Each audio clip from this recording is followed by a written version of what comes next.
Lou. What's up? What's up, fellas? What's up, fella? Welcome in. This sorry, is the excuse me, I didn't podcast. kick your teeth. Video form. You You get a kick your teeth. special Are we sneak recording? peek I'm obviously recording. Uh-oh. of Careful. what goes on behind the scenes. Oh my Don't goodness. say any slurs or any of that sort. We don't kick dogs. Oh, sorry, Brandon. And we don't We don't play footsie. sell prescription drugs. Check out this fan service. Oh shit! Unbutton. Wait. Get the last button off of here. I'm going crazy. Except nobody can see us.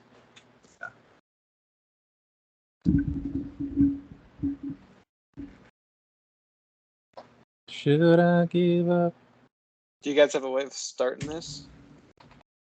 Because I was going to sing Drift Away by Doobie Gray, but say Spirited Away instead. I think that's good, yeah. That's pretty good. That's probably better than what we had planned. It's definitely better than what we had planned. Yeah. Who are you guys planning? We were going to have, you and I would do like, we'd be ghosts, you know, like, whoa, like classic ghosts, and Brandon would go, bleh! I'm a And it vampire. would be like, no, Morbius was last week. It's done. We're done with that. We can do that too.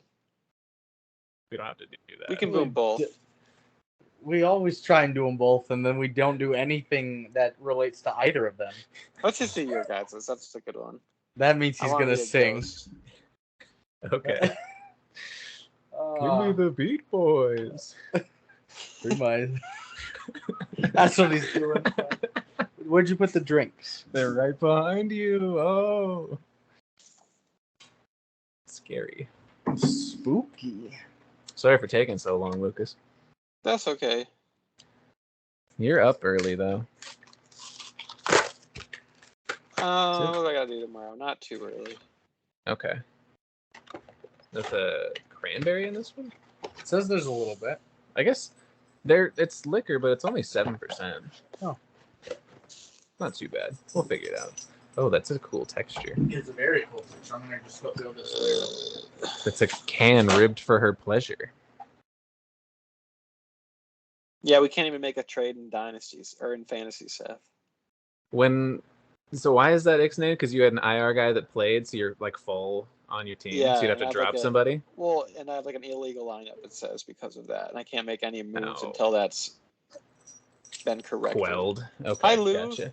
Oh my goodness. He's all... I thought he was shaved. Keys. He's gonna be on YouTube. He's so now. handsome now. Oh, is it already recording? Lou Yeah, we always start That's Lou so too. embarrassing. We always start the video. You think that's Right away. embarrassing? You should have seen Lucas last week. Oh, I did. That was bad. Many Hi, Lou. Lou. Hi to the world. He's gonna boost the algorithm so much. Make that your clip art. It's just That's so got to be the Yeah. thumbnail. Absolutely. I was trying to make his ears stand up. He's so handsome. Okay, give him a kiss. Mwah. Good boy. Mwah. Give him a kiss. Oh, I kissed him on the lips. Was that bad? Mwah. A lot of tongue from Lucas there. Lucas the tongue boy. That's what they call him. That's I'm gonna text it to the group. No, text it to the group. Tongue Boy Luke. That's my rap name. T-U-N-G. That's pretty good. Like Bazooka Tooth. Lucas the tongue boy. Party of Two. tongue. Oh. All right. Slowly drifting. Drifting away.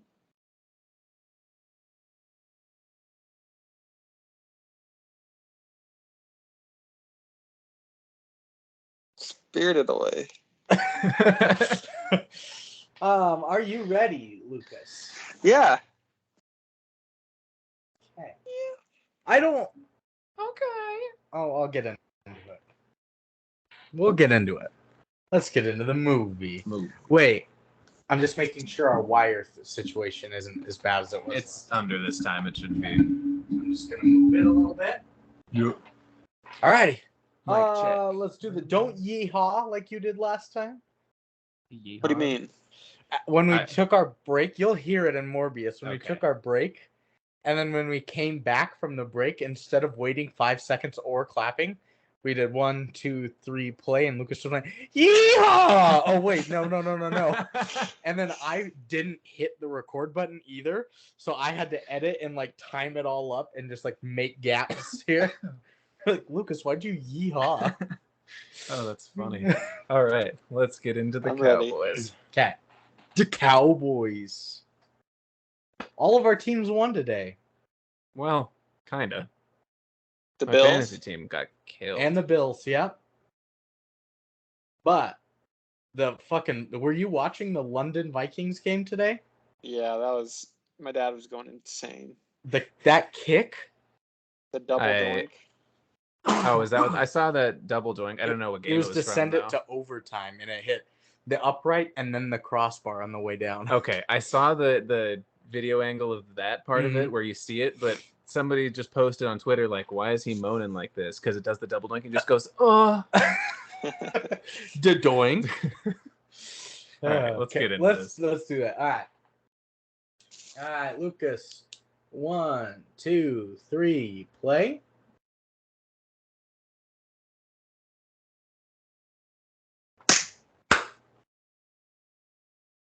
Give me the beat, boys, and free my soul. I wanna get lost in the rock and roll and spirited away. Spirited away. Spirit away. Spirit away. Good growl. Ooh, I'm a vampire. We Ooh. did The this. one spirits already. away. They're spiriting away. But I'm a vampire. I'm here to suck your blood. What impression is this? What are you doing? Are you Michael Morbius? Are you 90? No, I'm Michael Morbius. Michael Moore? Michael Morbius. Is he the guy that did Bowling for Columbine? I'm Mandy Moore. Who's that? Fahrenheit 9/11. Is that real? Hmm? Fahrenheit 9/11? Are you sure? Mm-hmm. It's an American It's a documentary book. film. Well, Oh no, it could that's be. Fahrenheit. What is the book? 451. 451. They- Fahrenheit they- 9/11 is a Iraqi war one, sort of. Oh, that sounds good. Directed I'm by gonna- Are there Michael Moore. vampires? Oh, really? Okay. There's no vampires in it. Ah. Yeah, it's actually kind of a heartbreaking portrayal of the Iraqi people, Brandon. Yeah, you're being really insensitive. Go. Oh my The God. only ghouls were colonialism, And dressed up capitalism. as And a war capitalism. on terror. And the only demons were George W. Bush. You know, and you. in And this room right now. vampires. And And it's the anniversary of them dying today, Brandon.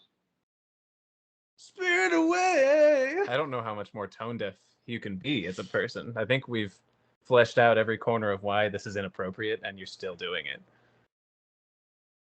Children. The children love the books. They love not being shot for somebody else's war, too, Brandon. Yeah, I guess that's true. They did love the books. I'll do Now it for they're the children. dead. They I guess that's one thing we can all agree on is that they loved the books. They did. Those poor Iraqi children. So poor. Brandon hated them. And they were disabled. You hated that? But they loved the books.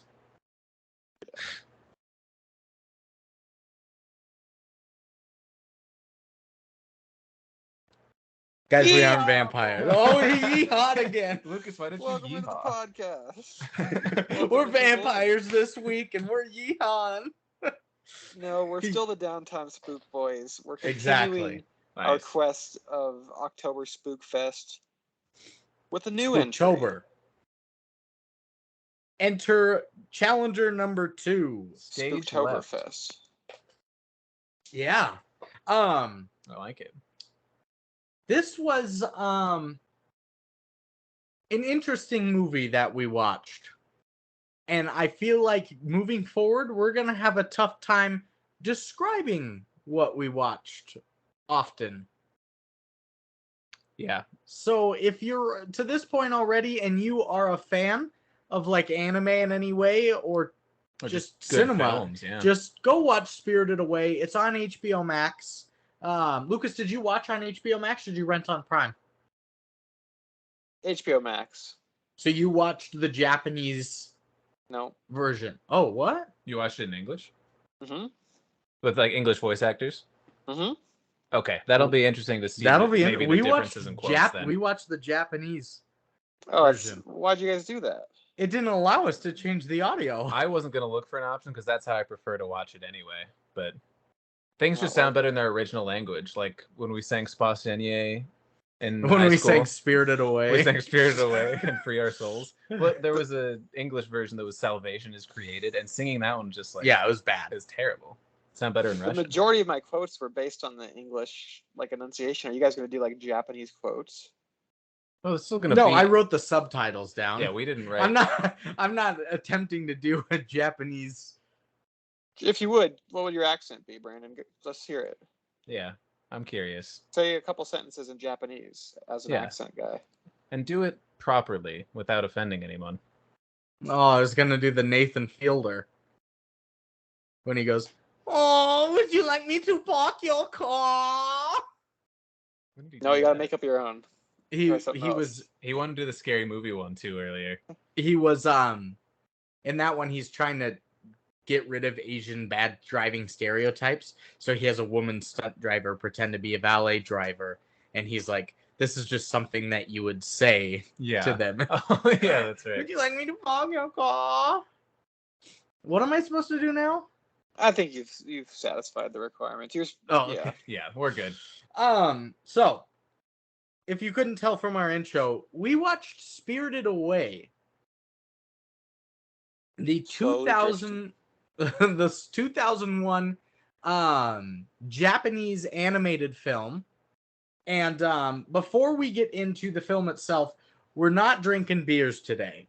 Seth had this crazy idea that Spirited Away means spirits, which means we got to drink hard alcohol. Oh, good idea. Thank you. So, yeah. It wasn't so much my idea as my rampant alcoholism's idea. So, what we've got first here, just to get it started, are some Jack Daniel Tennessee honey whiskey shooters that we're gonna down here in a second. That Seth has been sipping. I've been sipping because I'm afraid of shots. She got me sipping. Oh.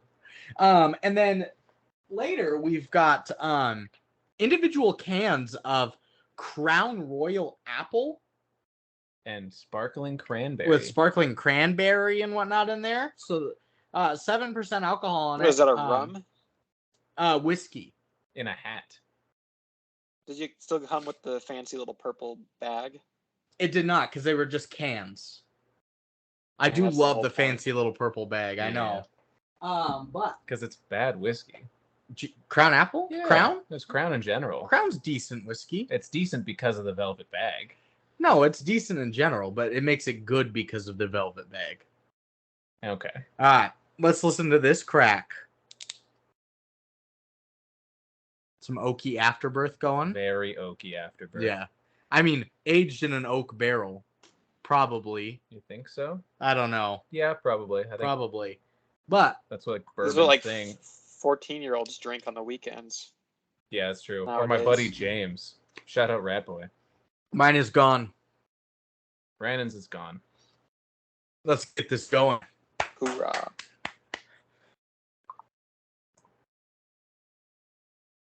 Seth's is gone. It's good. That's pretty good, huh? This is pretty good. I really liked it. I'm drinking some coffee tonight. It's Yeah, Lucas, it's an evening. It's 8:30.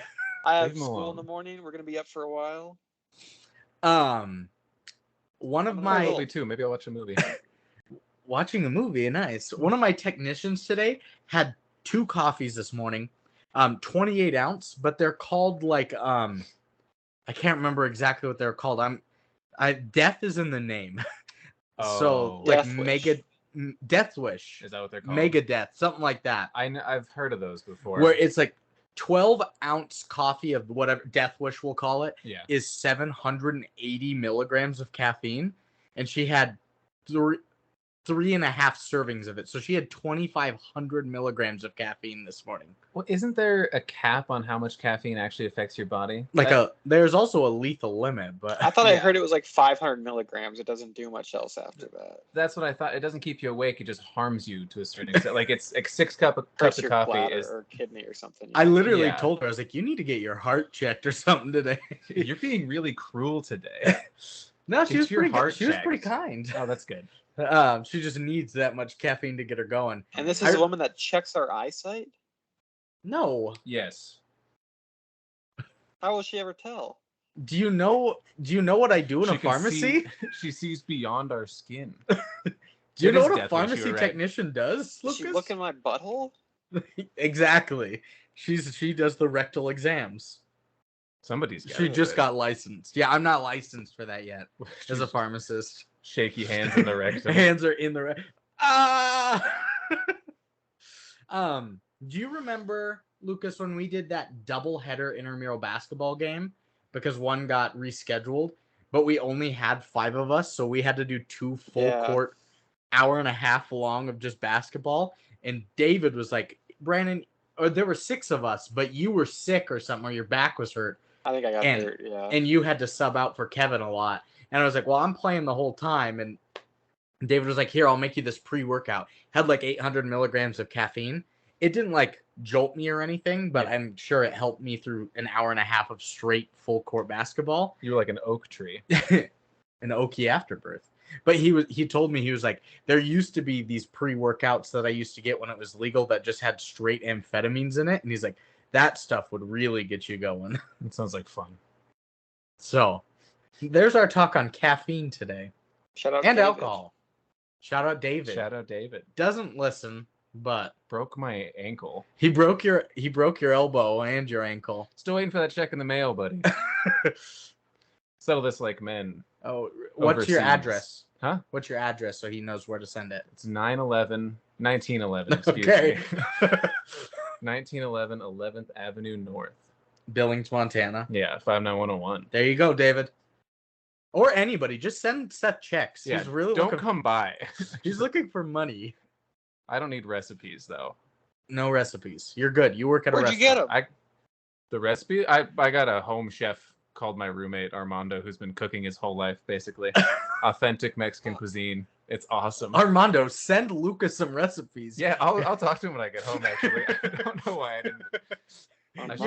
You live with a chef, and he's just had ingredients at home that he's just been eating just like raw noodles all the time. I never thought of myself as a recipe giver. You know? He hasn't cooked an egg in years. Just raw eggs. Raw eggs and just noodles and hard noodles and straight flour. Just Lucas's favorite meal. That's a pretty good meal. Carbs and protein. Chaser.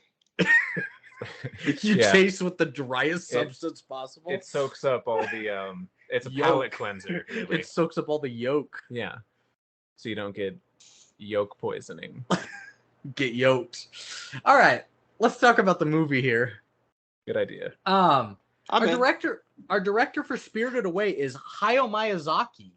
A big name Japanese anime director. He's done things such as Castle in the Sky, My Neighbor Totoro, Kiki's Delivery Service, Princess Mononoke, Howl's Moving Castle, Ponyo, and The Wind Rises. And he's also the writer here. He's done all the same basically body of work and writing too. So everything I named there. Have you seen any of these before, Lucas? I think just Spirited Away I had seen once before. Okay. I think it's also of note that Miyazaki founded and co-founded Studio Ghibli, the studio that produced this, and probably the most notable artistic animation studio in the world.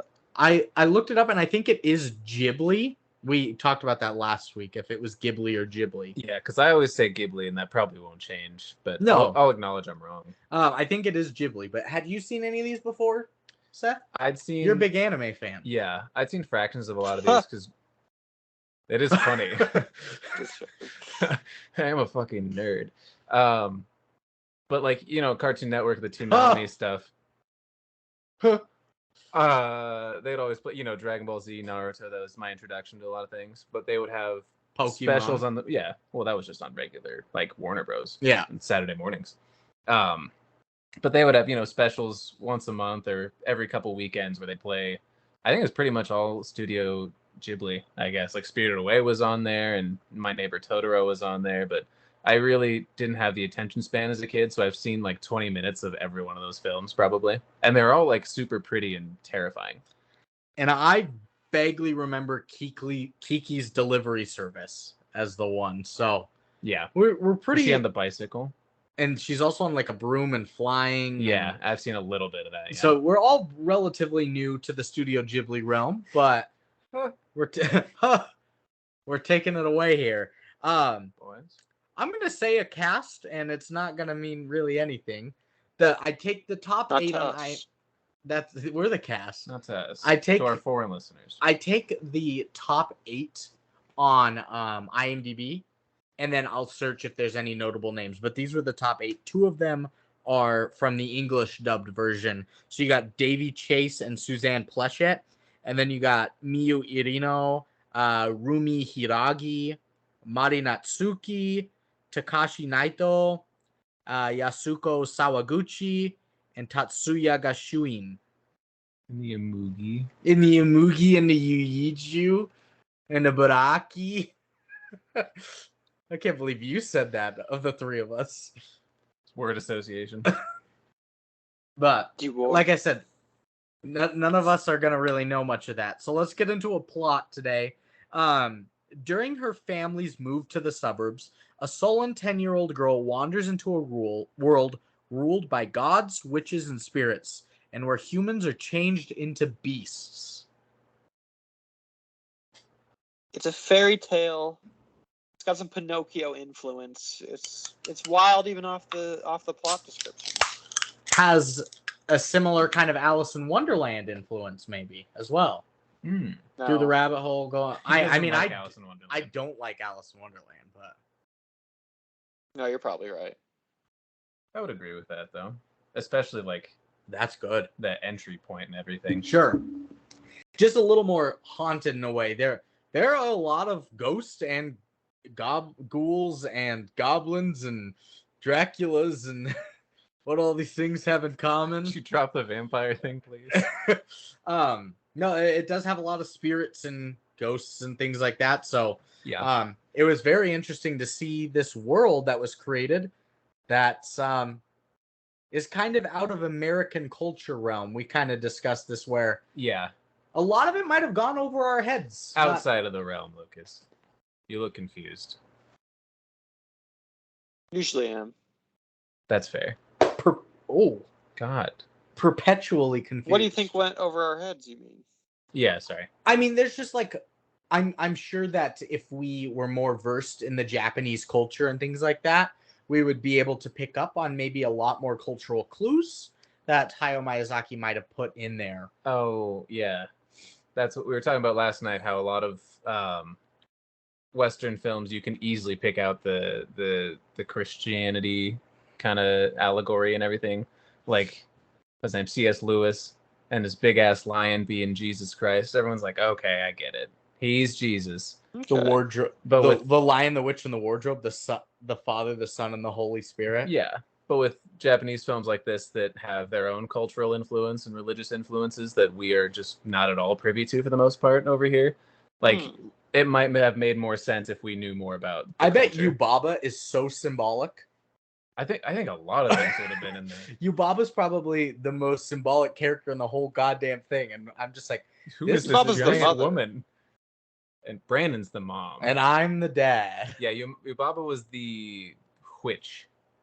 The witch mother. Yeah, with the big old nose, and she's so big. She's just huge. Yeah, the huge woman. Well, yeah, so we'll get into that as well, but it's just a lot of things that were kind of thrown at us where I was like, I don't know what I'm watching, but I'm going to continue watching it. Yeah, and especially if you don't watch anime, weird shit being thrown at you is, like, jarring. Whereas I'm kind of used to it. Just like, it's more weird shit. Nice. Yeah. Alrighty. A little history for Spirited Away. Spirited Away is a 2001 Japanese animated fantasy film, written and directed by Hayao Miyazaki, animated by Studio Ghibli and distributed by Soho. Miyazaki wrote the screenplay after he decided the film would be based on the 10-year-old daughter of his friend Seiji Okuda, the film's associate producer, actually, who came to visit his house each summer. At the time, Miyazaki was developing 2 personal projects, but they were both rejected. And every summer, Miyazaki spent his vacation at a mountain cabin with his family and 5 girls who were friends of the family. The idea of Spirited Away came about when he wanted to make a film for these friends. He had previously directed films for small children and teenagers, but he had not created a film for 10-year-old girls. For previously directed films, for inspiration, he read the shoujo manga magazines the girls had left at the cabin, but felt that they only offered subjects on crushes and romance. When looking at his young friends, Miyazaki felt this was not what they held dear in their hearts and decided to produce the film about a young heroine whom they could look up to instead. Pixar animator John Lasseter, who's actually a friend of Miyazaki, convinced Walt Disney Pictures to buy the film's North American distribution rights and served as executive producer of its English dub version. Spirited Away has been widely regarded by critics as one of the greatest films of the 21st century and to be among the best animated films ever made. In 2016, it was voted the 4th best film of the 21st century by BBC, as picked by 177 critics from around the world, making it the highest-ranking animated film on the list. In 2017, it was also named the 2nd best film of the 21st century so far by the New York Times. What was first? I didn't look. Ah. I should have, but I didn't look. So, high praise for the movie. Some inspiration from family, friends, daughters, and whatnot. And I think it's interesting that we are probably as far away from the target audience as you can possibly get. Being the target audience, you say this movie is for 10-year-old Japanese girls. And here we are, white males in our 20s, talking about it. But it speaks to its strengths that it maybe have spoke to all of us. Little girl inside But of did us. those 5 10-year-old girls have a podcast? That's the bigger question. He made a movie to be podcasted about. That was his main goal. Really ahead of his time. In 2000. Yeah, I'm with you there though, Lucas. I don't think we're very close to the 10-year-old Japanese girl psychology that he was probably aiming at, but it is And not even just psychology, just demographic in general. Yeah. We're pretty far away. And spatially. Yeah. We check all boxes of not fitting into that category. I'm a lot taller. But here than we he are. is, We check none of the spatially. boxes. You're probably a lot taller than 10-year-old Japanese girls, too. Both of you. Me? They tower over you. They tower over me. Yeah, you'd get dunked on. All 10-year-old Japanese girls are Brandon, over come for your 5'7". swirly. Brandon gets canonically bullied at Japanese high schools. Yeah. I like that they have the same punishments as Americans do. They just do swirlies. Japanese students are always giving swirlies If you see and Brandon, noogies you and know he's to swirl. That's just a it's swirling time. intuitive. It's in the name and the face. Mike comes through the Brandon door. says swirl. Just the idea just jumps in your head. He is kind of somehow the punching bag of every episode as of late. Even though he does a good portion of the work, that's the only one to be on every episode, is taken for granted. But they fuck him though.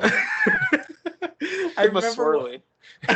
Yeah, wedgie this guy's ass. Take him out back and put him in a toilet. Why is there a toilet out back? Is this just an outhouse? No. Yeah, suck my swirl him dumb in the jokes. outhouse. The worst place to get a swirly. God damn.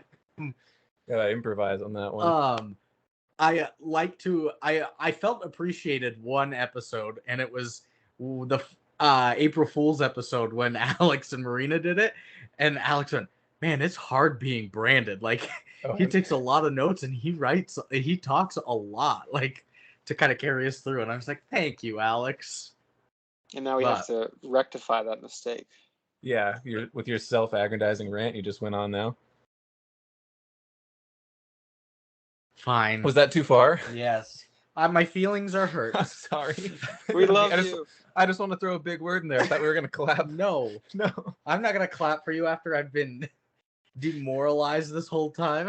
I'm sorry. We love you. Yeah, I Brandon. know. You read and write so much. It's budget time, Playing guys. like the character, like the sort of the Alf character.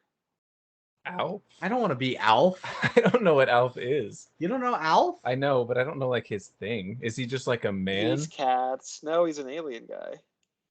Well, yeah, but like, what's his personality? Is he He's just like like a grump. He's wisecracking. He eats cats. He eats cats? Yeah, he eats the neighborhood's cats. Alf does. Who greenlit that? What do you mean? It was on for like 12 years. That's horrible. It was greenlit for a long time, Seth. Maybe the circuits were broken. They couldn't turn it off. 4 seasons. That's still broke- a lot for a broke down a lot of cat-eating, barriers. wisecracking asshole.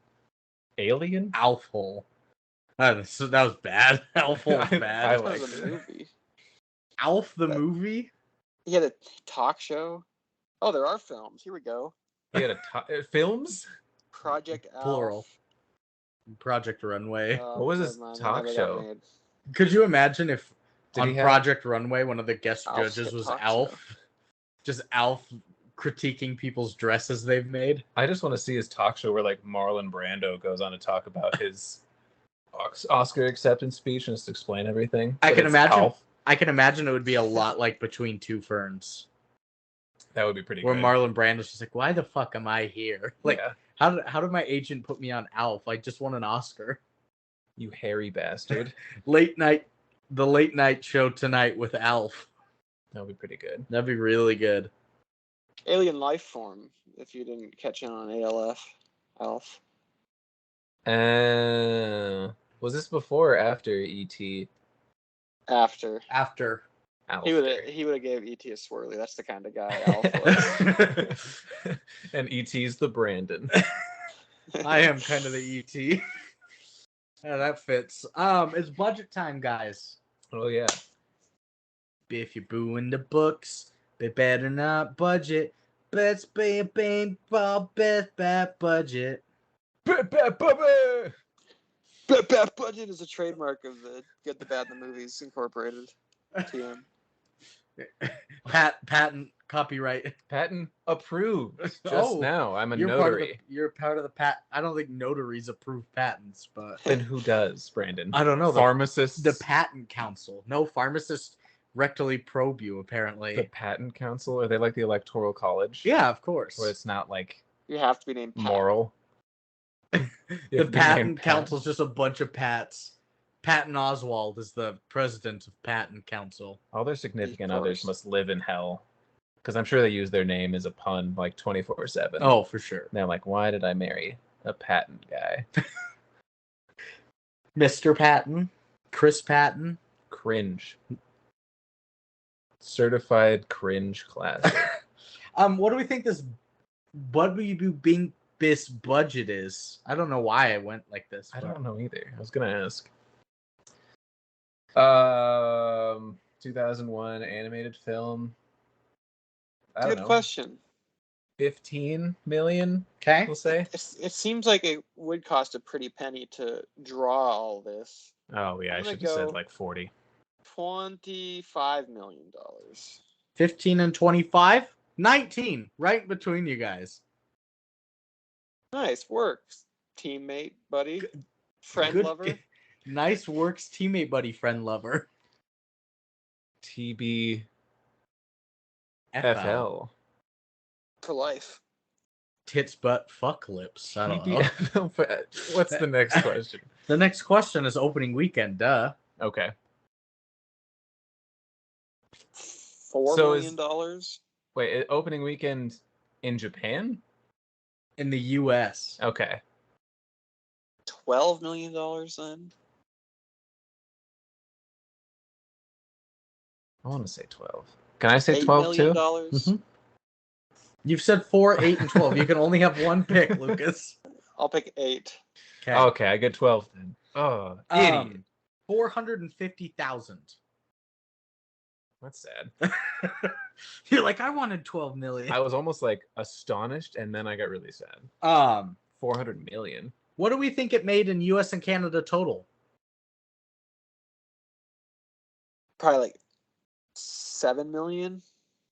2 million. 13.8 million. I should have said 12. And worldwide, Like 35 million. Girl. I'm gonna go 100 million. Go crazy with it. 355.7 million. Let's go. Wow. That's insane. It is a That big banged overseas. Yeah, bung, as some say. It bung hard overseas. Mm-hmm. It's Oh, I one for the almost spit my kiddos. You drink. can never. I always got to tack on a lot of extra for the kids. I think we got to note that away for later on. Tack an extra one on for the kiddos. Take that as you will. Little ankle biters, they love it. I love that term. Bunch of little Brandons out there. Ankle bite. Ankle biting. I think I heard that. I was watching BoJack Horseman. They used that the other day. I forget for what, but So $19 million budget. Didn't crack that in the US, but that's okay because worldwide just absolutely destroyed. This is Are you sure that's not in marginally yen? no, because did it they was converted in the numbers? it was like 3.6 billion yen or whatever. So Oh yeah, Woo. okay. You definitely converted it. yeah, then. I found both numbers on there. So yeah, one of our biggest like profit margins we've ever seen percentage wise. So Ostensibly. Ostensibly. Yeah, when was the 19 first to- time we said ostensibly? Why did that come up? I think like the 1700s came Yeah. around. Probably around the time Shakespeare was just making shit up. What movie did we have ostensibly and we're like, we didn't know what that word meant, but we just rolled with it. Oh, Romeo and Juliet. No, The old Shakespeare play. oh, that's Romeo right. plus Yeah. Juliet. The Tempest. Romeo plus Juliet. The Tempest. Why did I bring up Shakespeare? I don't know. I'll have to scan it over because I'm. Did you unbutton another one? Yeah, of course I did. When Oh, I okay, requested let's that you keep do. on- Should we all Unbuttoning. say our top 3 Shakespeare plays right now? Yeah, Okay. yeah. I'll go first. I am a classicist. I love Hamlet. I know that's kind of the go-to, but that's probably my Ham. number 3. Damn. My number 2, I'm gonna go with Henry V. I think that is very theatrical, and I like his character a lot. And that, and sort of drops all the sort of bullshit trappings of Henry IV, Part 1 and 2, and then The Tempest, of course. I think is a brilliant work of art and a piece on authorial ownership and intent. That's a masterpiece. Would you like to go next? Sure. I guess I'll go next. I don't know if I could name 3 of them because there's just so many that I love. I've gone on record to say Shakespeare's definitely not a hack on this podcast. So I'm going to say 3 would be Titanic. Okay. That's a good Titus Andronicus. Titus Andronicus. It's just it's one of the better based on a true story films out there. You know, tugs at the heartstrings, quite literally with the band going down. If you know what I mean. The film that Those came are out heartstrings. 300, or that is 200 years after Shakespeare. Yes. I guess That's second would be Space Chimps. That one. It was really his venture into something that nobody at the time knew anything about, being the great beyond, you know? People thinking that the Earth is what's that old heliocentrics around the sun. What's the other one? Heliocentric. Yeah, isn't that around the sun though? Mm-hmm. Well, I'm thinking of like they used to think it revolved around the Earth. I don't remember what that was called. It was like terrestrial something. Or something like that. Know. But you know, back in that time when that was still a prevalent way to believe, and him dreaming beyond the stars and putting monkeys on a planet like that, I think it was a great work of art. Way ahead of its time. Way ahead of its time. What if we put a fucking monkey with Zartog? And they were like, "What the fuck are you talking about?" Because they'd never seen a monkey. Monkeys don't live in the UK, and I don't think it was the UK at that time, so everyone was really confused by that second guy asking him questions. But number 1, also The Tempest. I agree with Lucas. Yeah, it's unbeatable. An authorial piece of ownership or something. He said what a something way to like go that. out too. Yeah, I was that his last one. Mm-hmm. Yeah, okay. I was asking for the people at home because I knew that. Guys at home, was this his last one? Pull me right now. Mail me. You have my address. Mail me if you think the Tempest will Pull me. Ooh, that sounds dirty. Pull me. Oh, don't do it like that. In my top 3, I'm gonna put the Tempest at 3. Ooh. Switch it up a little I bit. wonder he's got Space Chimps and Titanic. 2 is gonna be Midsummer Night's Dream. A little twist, a little more fantastical comedy based. And one I'm gonna A little whimsical. And one I'm gonna do Macbeth. Ugh. Mm. I was coughing. Thought really offended. Thought about Othello in there as well. Othello's insane because he wrote about a black guy like 300 years before people were doing that shit. Before people were black. On that white like Othello. Insane. Yeah. Before they'd seen one. So the guy's name is Iago. Can I buy a Aladdin? Yeah, that's They have it. one consonant. Yeah. Can we get a vowel? Could we buy a vowel for somebody on the Wheel of Fortune named Iago? Can I buy a vowel? Am I right? There's my sketch for the night. We're finished with budget and Shakespeare. Go to the polls. We're done with Shakespeare and budget time. So it's tagline. There's only one. Oh, okay. Where am I? Oh. Why is it in Japanese? Just kidding. It's in English. Not. You got everyone at home. That's so the good. tagline. I wish it was a better Why ad. is it in Japanese? That's the critics' reviews. The one tagline. The tunnel led Chihiro to a mysterious town. No wonder it made 300,000 opening weekend. They didn't even try. The hell is that? I would suspect, thinking about it, that they probably put it on a limited release to sneak it into some Oscar discussion the end of the year. Okay. So that's why it didn't have like a wide release. I wouldn't guess. I'm just speculating. No, I'm glad we It's a have good speculation. I'm glad I have 2 smarter guys on this table with me. Smart. One smarter guy at this table with me. So that like one smarter and one smarter guy.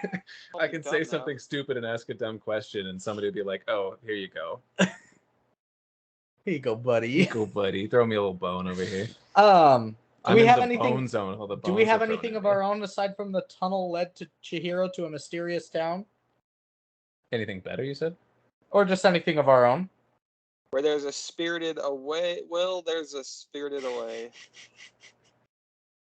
I can't beat that. I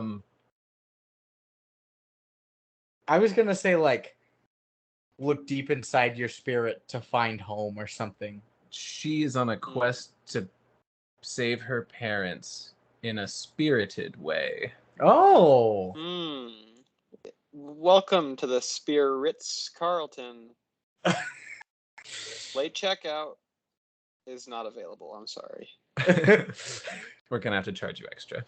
So those are taglines. It's facts time. Your credit card was declined. We're calling the police. Spirited facts. Facts away. Those don't work. You Bob facts. Kamaji facts. I love Kamaji. Haku no facts. Like no face. That's okay. All right. There's no facts today. Let's move it on. All right. We don't need to pause. All right, no facts. We're moving on. Let's get into them facts. No, but let's do some cats facts. No facts. I didn't really get Cats any of the facts. Japanese. Oh, okay.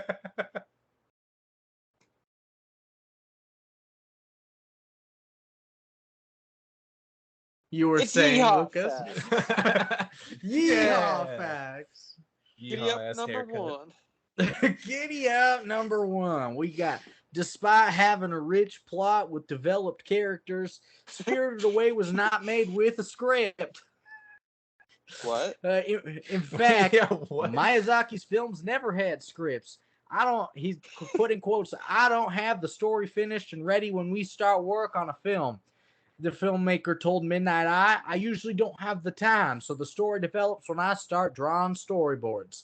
The production starts very soon thereafter, while the storyboard's still developing. Miyazaki does not know where the plot is going, and he lets it happen organically. He says, it's not me who makes the film makes itself, and I had no choice but to follow. It sounds like a lie when you say it with that accent. It sounds like you're selling me it. Yeah, right away. It was like he doesn't even use a script for his movies. You're like, what do wait. you mean? Bullshit. Fucking Tex. He's using an accent to distract us. That's really funny. Everything sounds like a lie. I was gonna say he's like Jay-Z in the booth. He doesn't write shit down. Demasi masturbator. Yeah, Seth keeps sending me these videos of Jay-Z impersonators, and you kept sending. I followed the Twitter page so I can keep sending them to him. It's gonna be a problem. I'm gonna be like a public figure one day. You're gonna be like a public pariah. I told him to send you that first. I told him to to send you that first one too, because he said to me, "He's like, you should send this to Luke." I can't be watching stuff like this. Clouds on the floor. I'm over. We got a bunch of flowers on the floor over here. Sheer. Over. All right. But yeah, no scripts. He writes, comes up with the storyboard as we go along, and it happens organically. So. Oh boy. Slowly drifting. Giddy up number 2. And free my soul. The cleansing of the river spirit is based on. Please stop. On a real life incident. Man, talking about Japanese culture is really throwing me off. The guardian of the river. What are you talking about, prospector? There's gold in the river. There ain't no ancient Chinese. There's gold. Prospector said there's a guardian in that river.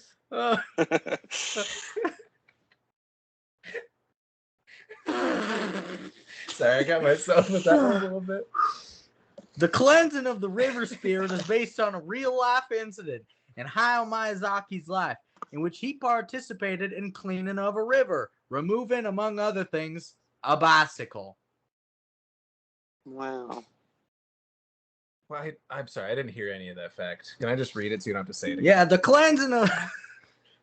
The number 2. He's reading, guys. He found a real bike in a real river. And it made him cry. It's as simple as that. I guess that's kind of whimsical. I like it. It was really funny to read, though. This next one's actually something you pointed out. I'm sure Lucas probably figured it out too, but yeah. A couple of smart guys. When Chihiro arrives at Zeniba's house, the jumping lamp with the sound effect is a nod to the Pixar logo. You get that? Sure was. He had a little hand.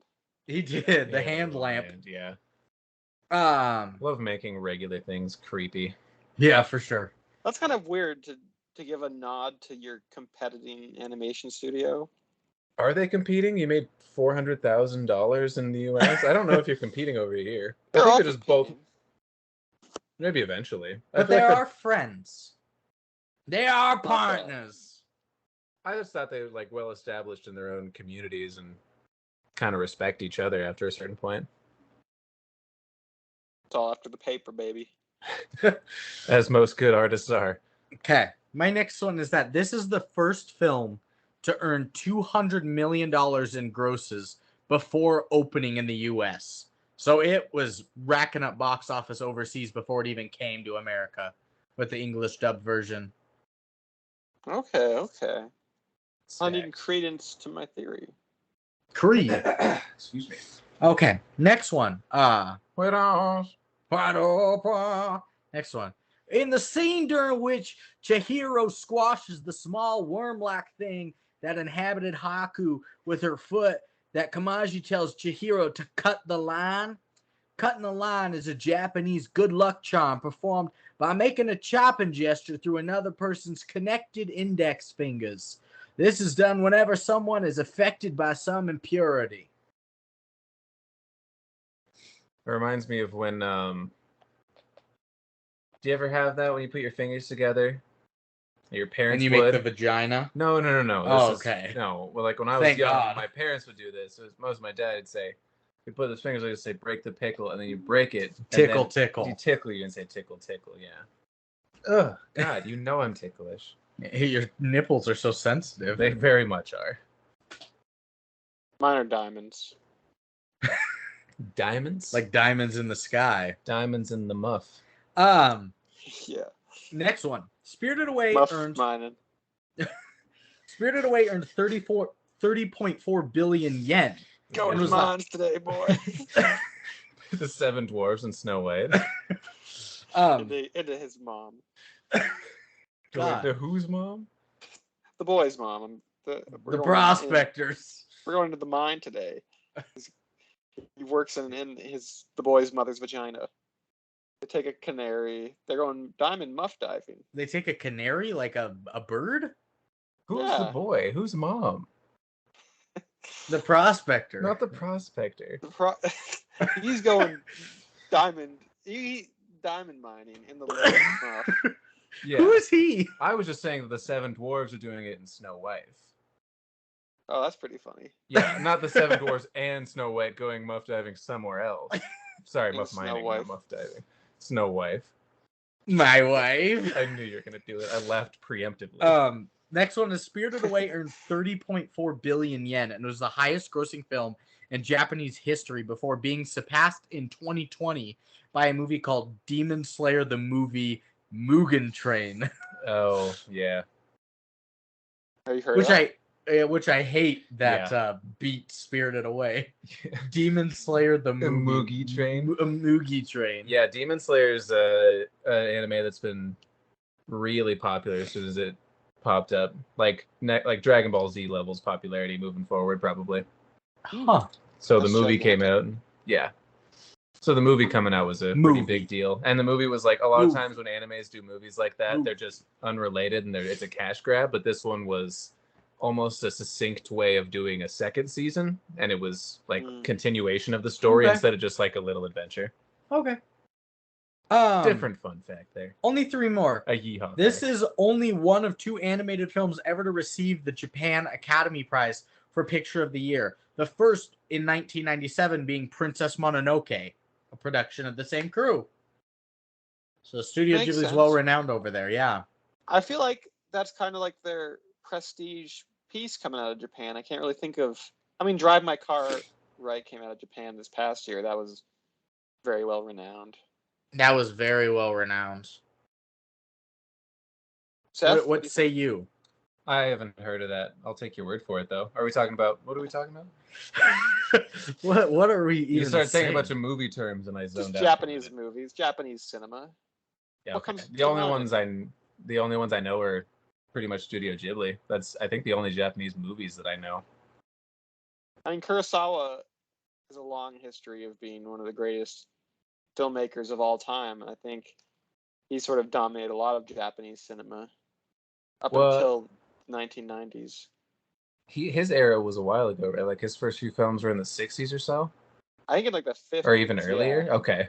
He went from 50s to 80s. He's the Seven Samurai guy. He did Yojimbo, The Hidden Fortress, Ran. Man, if you thought I didn't know English movies, you would be very surprised at how much fewer Japanese movies I know. So I think Seven Samurai is a title you've probably heard of, at least. Did you say Ran already? I've been around for like 26 years. I've heard most words together in most orders. Everything sounds familiar at this point to me, you know? Especially with the OCD, I've got 1,000 words running in my brain every hour. It's crazy. Sure.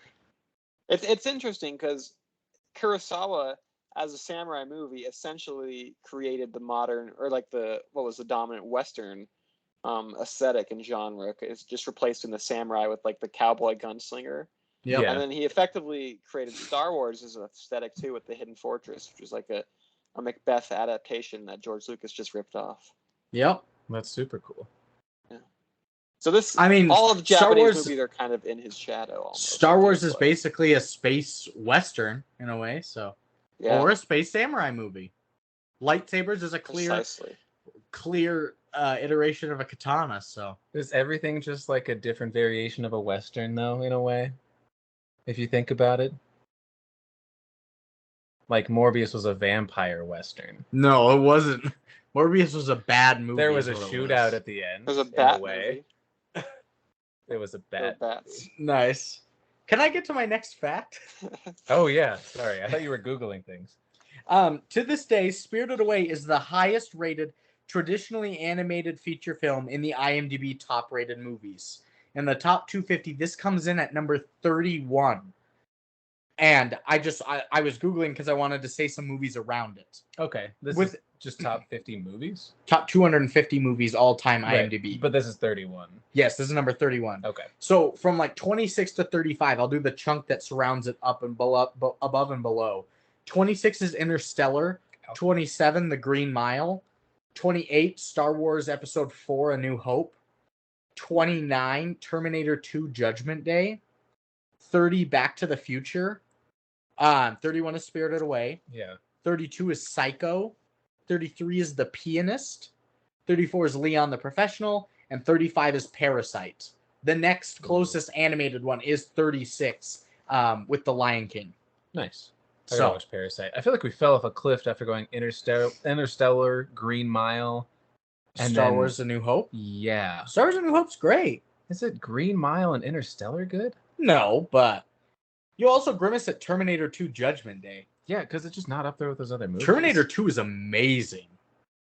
Like, I haven't seen it. So good. Is it cerebral? I don't know. Back to the Future, amazing. Okay. I know so yeah, I'm kind of with Seth. Back to the Future is more mid than people want to admit. Probably. You give it like a 4.5 out of 5 on your letterbox. Let me check. Keep moving. Or a 4 out of 5. Let me change something real quick, unrelated to what you just said. Maybe a 4 out of 5. But my last one is our awards fact. Got to bring it up right now. Oscars, Academy Awards. In 2002, won Best Animated Feature. 3.5 stars. Only 3.5. Okay, never mind. First and only foreign animated film to win it? Yes.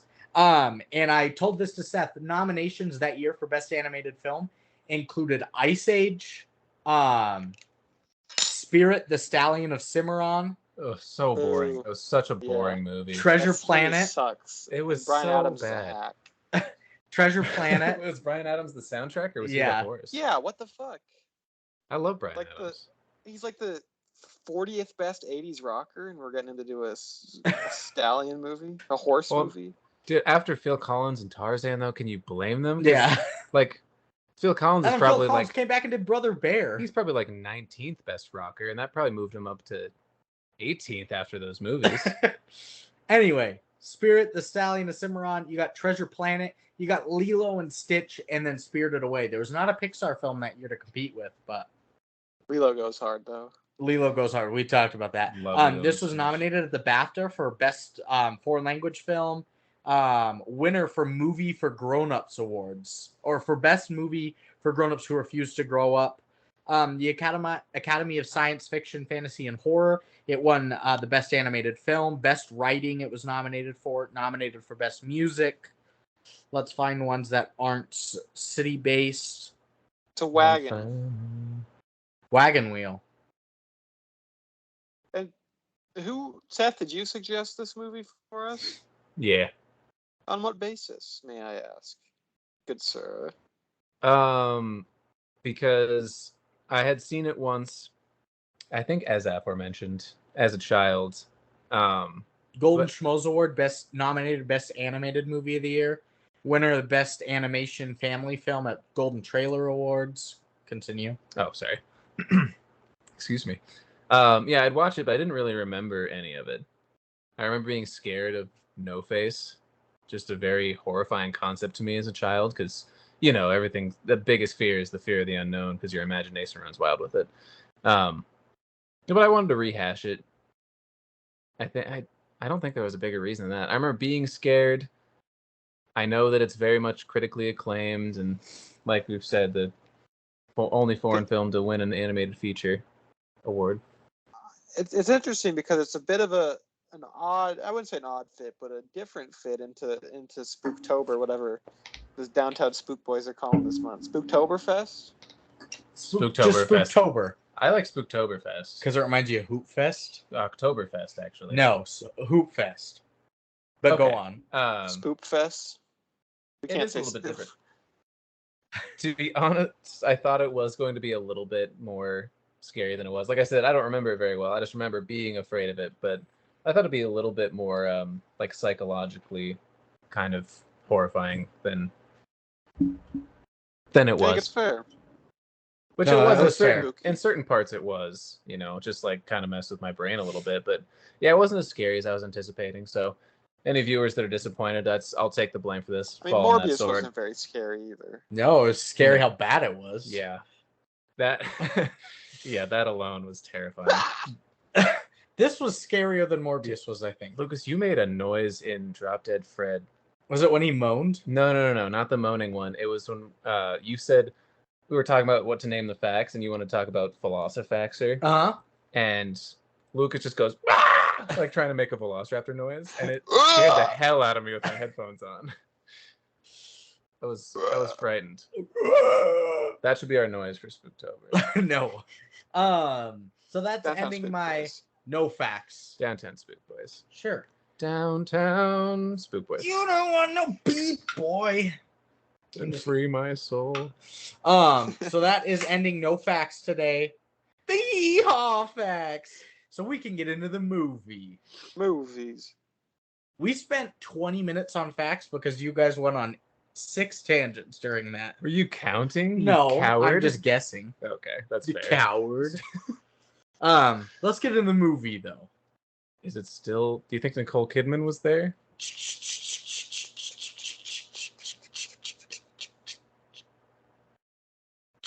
I went to the movies this weekend, and Nicole Kidman was there. She's walking up and down the aisles with like a graceful hand. She's like, I literally thought you meant like just on the screen. I was like, oh yeah, Yeah. of course she was there. No, she's But- walking in the aisles, brushing you daintily on the shoulder, I assume. Just like up and down the stairs, like just the aisle seats, or like in between the rows too. no, on this like in like a new commercial she's got going on.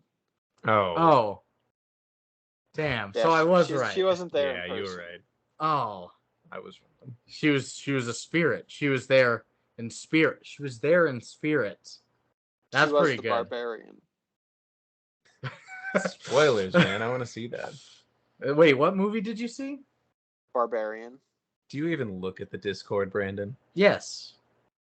Or my letterbox. Or his letterbox? Not as often. So, all right. Nicole Kidman out! I'm glad you didn't do an accent. I was waiting for Southern Nicole Kidman, Southern Nicole? but she's so south, like Australia's so south. Yeah, which is the OG Southern accent.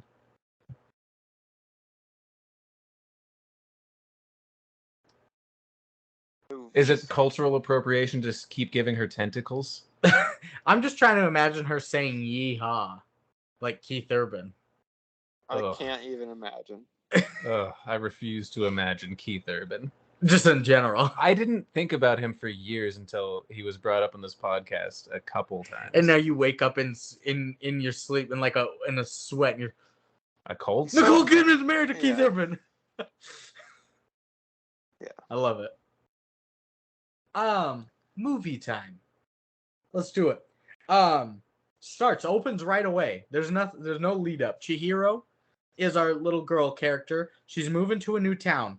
And as they drive on a beaten path towards their new home, she sees a garden of hidden spirits that look like little bird houses. Her mom was like, that's the garden of the hidden spirits or whatever. Don't worry about it. And they're driving. The dad's like, this is the way to the house. He's driving so fast down this road. Like white knuckling it, going down a hill. He's like, we're gonna get there. On like a forest hiking trail.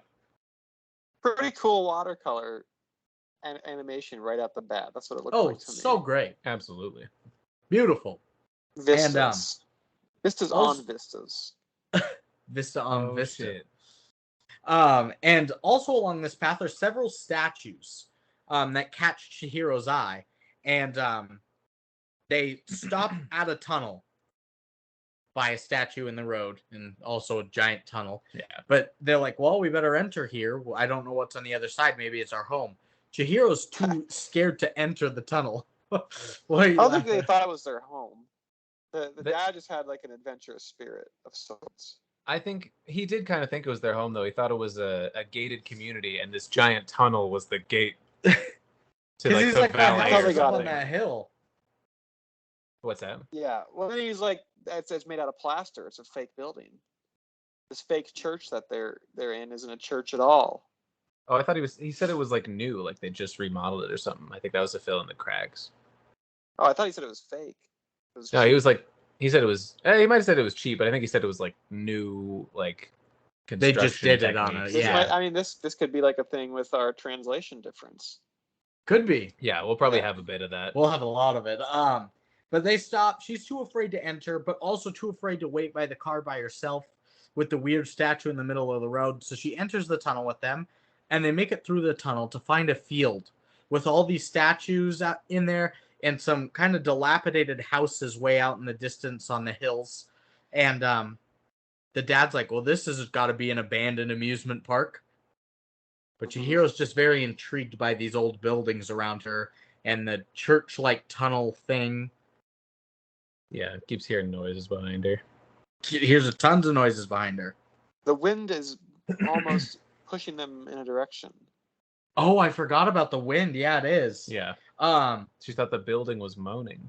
Yeah, exactly. And they make it to a little town based. They make it to a little town, and the dad follows his nose to. He's like, I smell something. They end up at some. Because we have to clarify in a movie like this, he's not following his actual nose walking around, because stuff like that does happen. That literally happens.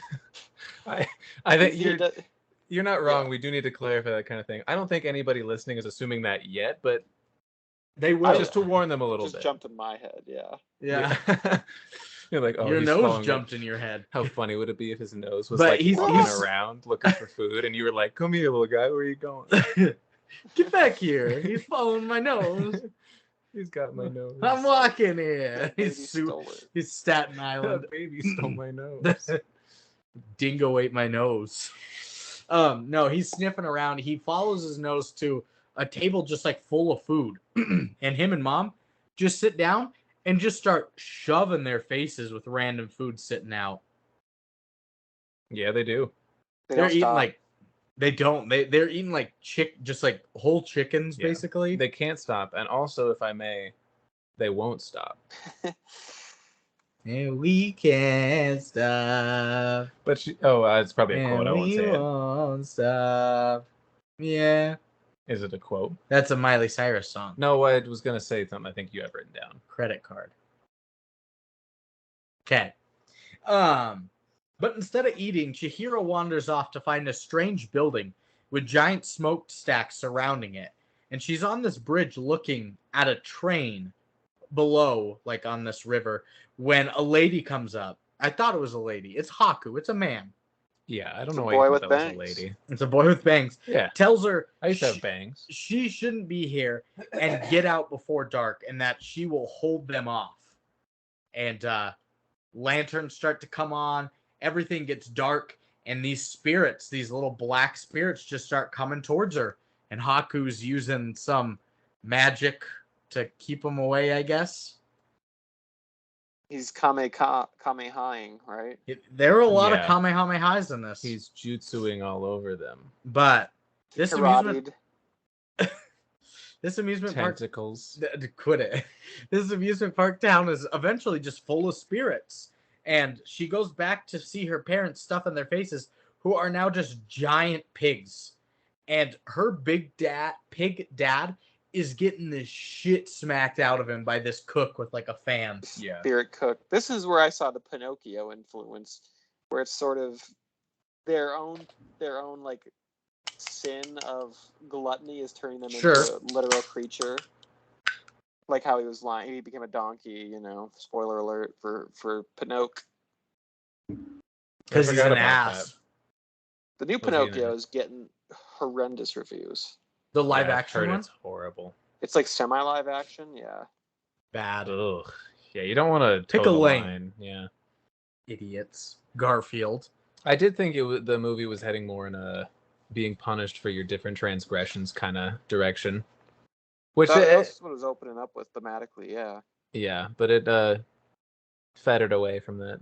I was surprised. Is that the right word? Roger Federer. Yes. I was surprised at how quick we got into like spirit world. It was like, all right, we're here. Like, yeah, she is surrounded by spirits, and she is Canyon.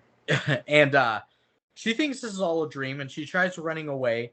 and her body starts to fade. She's becoming spirited away. Yeah. Quite literally. And I put a question here because she's like kind of hiding, and this fairy pulls up next to her on the edge of the water. And I put, why are all these like masked figures on this enchanted fairy, and why are they getting off? I didn't know. I was just like intrigued by. Probably have a better guess, but probably don't know for sure.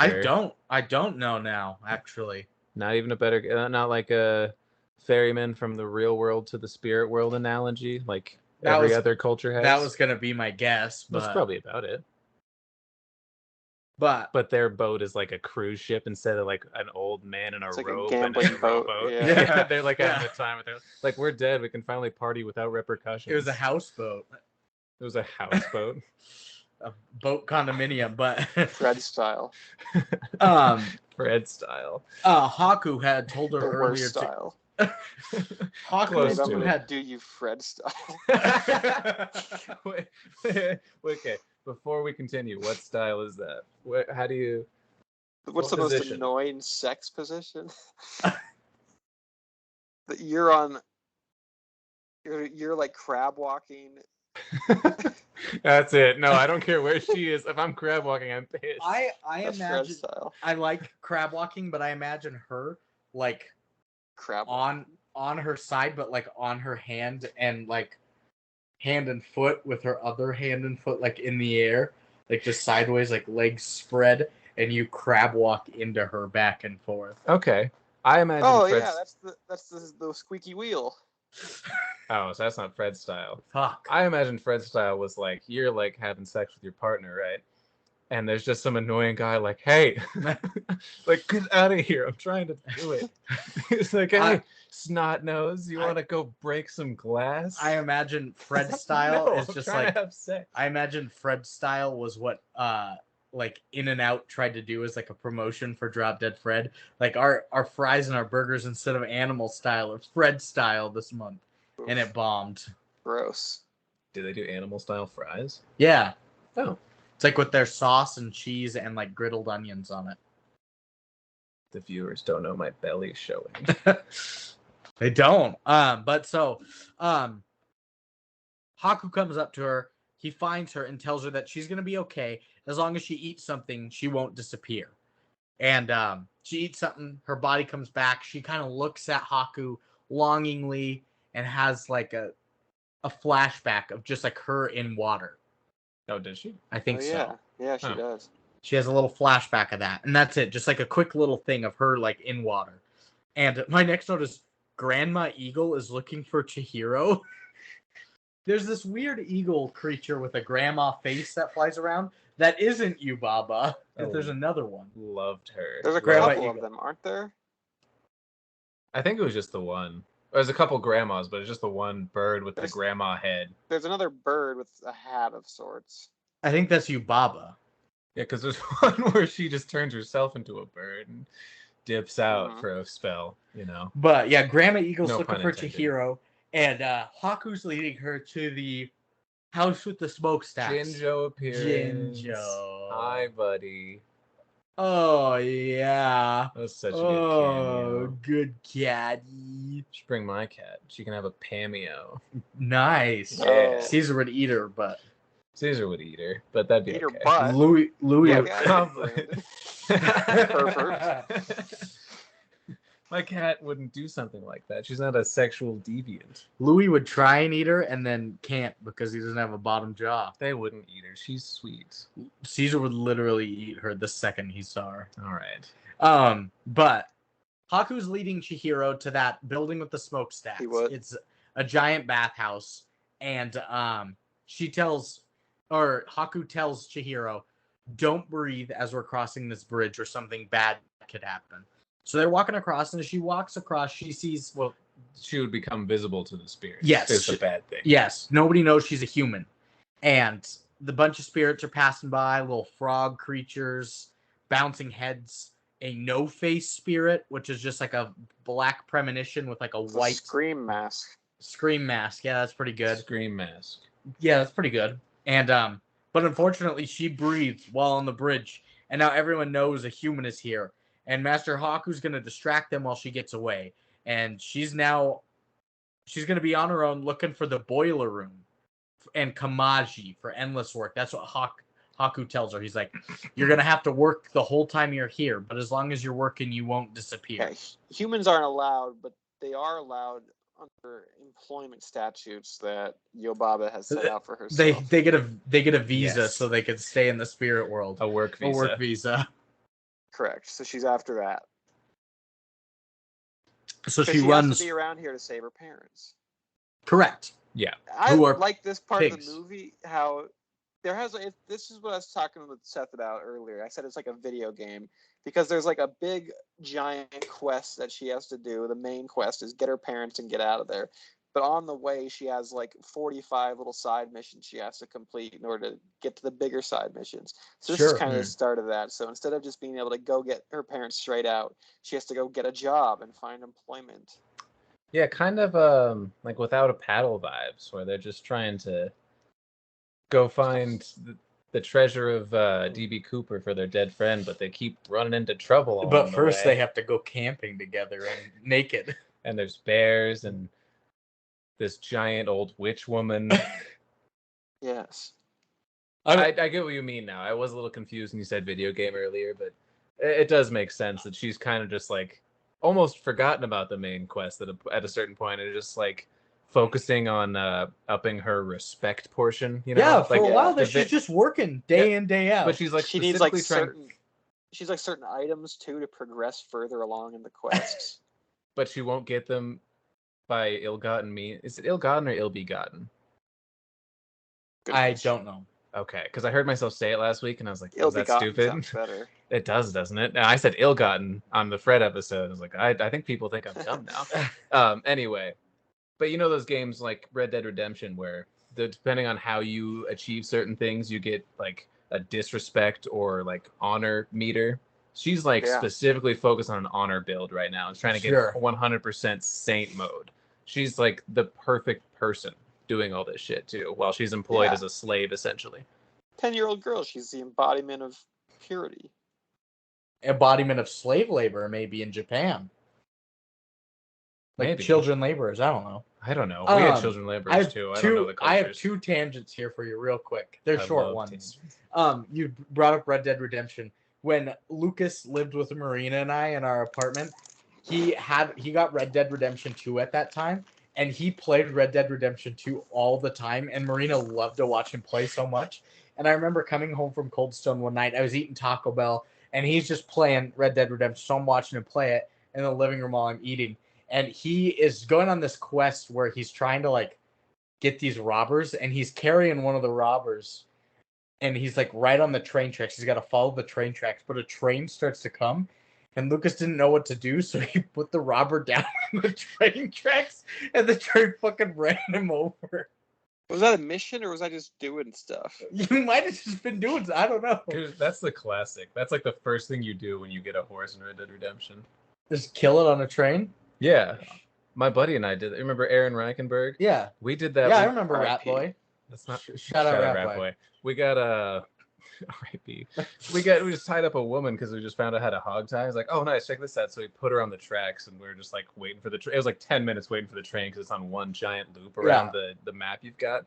It finally comes back around, and the horse is like slowly walking towards the woman. And I was like, oh look, Aaron, that horse is gonna save the lady.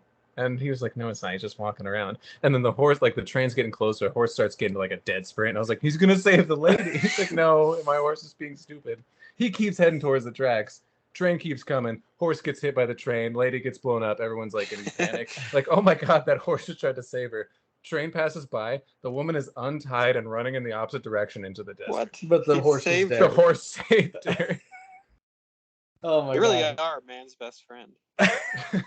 I hate horses. My other tangent was we just brought up Without a Paddle, and I thought about laughing at the end of it when I was listening to it, because it was when you should just laugh. You don't have to think about it. Well, I was, but it was at the end when freaking they've got all the they've saw DB Cooper's body and whatnot, and they bury his thing, and Burt Reynolds' character comes up and he's like, hey guys, I got bones in this bag. You remember Yeah, I D.B. do. Cooper? I got his bones in this backpack. And he was like, shut the fuck up. Yeah, because they called him by name, and he goes, "Shh, I'm getting away with D.B. Cooper's bones. Don't call me by name." Oh God, that's so funny. Yeah, so those are my things. Back to the movie. Aw. I know. So Chihiro is looking for the boiler room and looking for Kamaji for basically endless work. Master Haku told her not to go to Yubaba, whatever she does.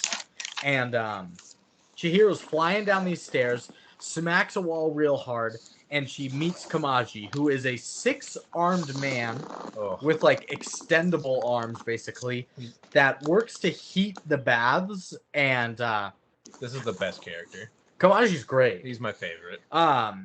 He has little soot monsters that work for him that carry like little coal, toss into the fire for him to keep churning and whatnot. Yeah. He works hard day in, day out. All 6 arms are going constantly. Where my note here? Oh, geez, I didn't. Continue. Okay. Yeah. I love Kamaji. He's a great character, and so handsome. Looks like Dr. Yeah, I was Eggman. gonna say, on her way down, there was like a lizard worker who opened the window and was having to puff up his cigarette. It's like, hard day's work out here. I don't remember that. I don't remember that either. She's That's pretty good. Stairs. I love lizards. And some lady comes in. This is Lynn. She offers everybody food. Oh, okay, yeah. And Kamaji tells her to bring Chihiro to Yubaba to sign a contract and get working. And Chihiro's like, I shouldn't go to Yubaba, but she does. She's being hidden, and she's stuck on an elevator with some silent giant hippo man.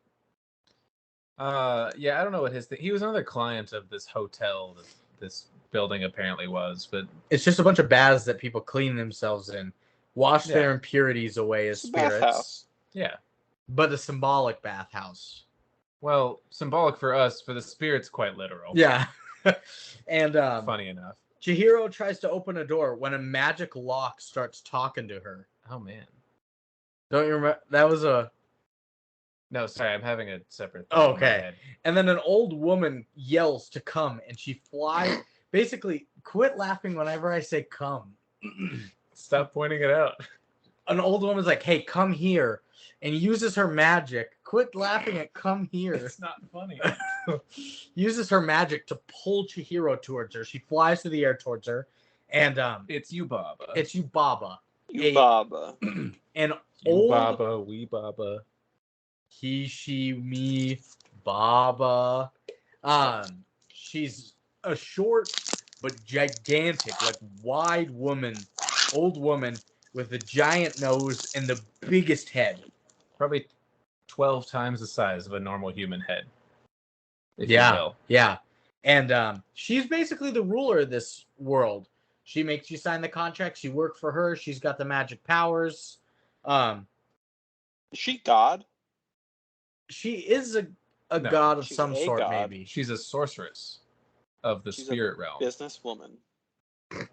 I'm not a businessman. I'm a businesswoman. My initial question when meeting Yubaba and all the characters around her were, what the fuck are these 3 bouncing green heads? Those were weird. Not to say that a lot of these other characters weren't weird, but 3 bouncing green heads with mustaches, pretty weird. They were like her gal pals. They had girl chats around the fireplace. They gassed her up. That's so funny. Hey, yo, Yubaba, you bad as hell. You looking fine. Oh, put on that cloak, girl.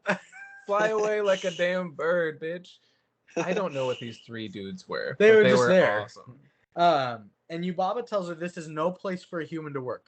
But Chihiro's persistent. She's like, let me work, let me work, let me work. Living up to the Haku thing, saying don't take no for an answer. Yeah. And Yubaba finally gives... She isn't going to give her a job, but she still persists, and that gets her the hardest job possible. But Yubaba's very mad at her.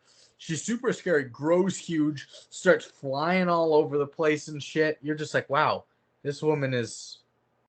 She's legit. We're gassing her up now. I'm not.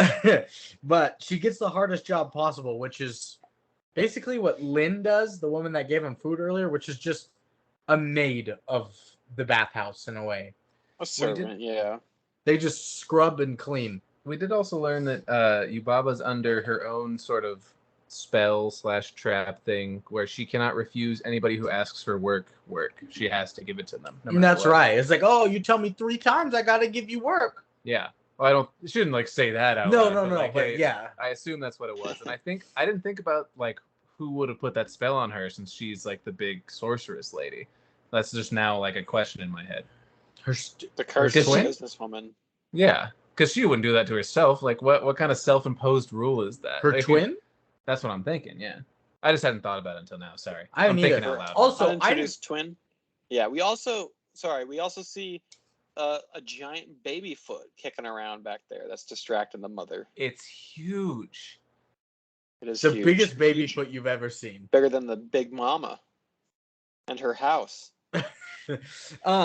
It's funny reading these notes back because when I was watching this moment, I literally had no clue what was going on. Yeah. And I'm like, oh yeah, Chihiro's here to get work, you know? She's talking to Yubaba, of course. You're finding the joys of anime. This makes sense. Of course she's going to Yubaba for work. But she gets the hardest job, and Master Haku then takes her away and hands her off to Lin, who's very proud of her work, and she did a secure job and to stay hidden in the spirit world. That's just what they're there for. It's to stay in this world and do their hard day's work. Name. She does. Sen. Yep. Because Yubaba steals her name. Yes, that's a part of being in the world. That's a part of being in the spirit world. You don't have your real name anymore, but you should remember it because if you do, you lose your identity. Basically, I think it's specifically she steals them. You don't have to lose your name, but but you don't have your own name. Yeah, and so they're doing work.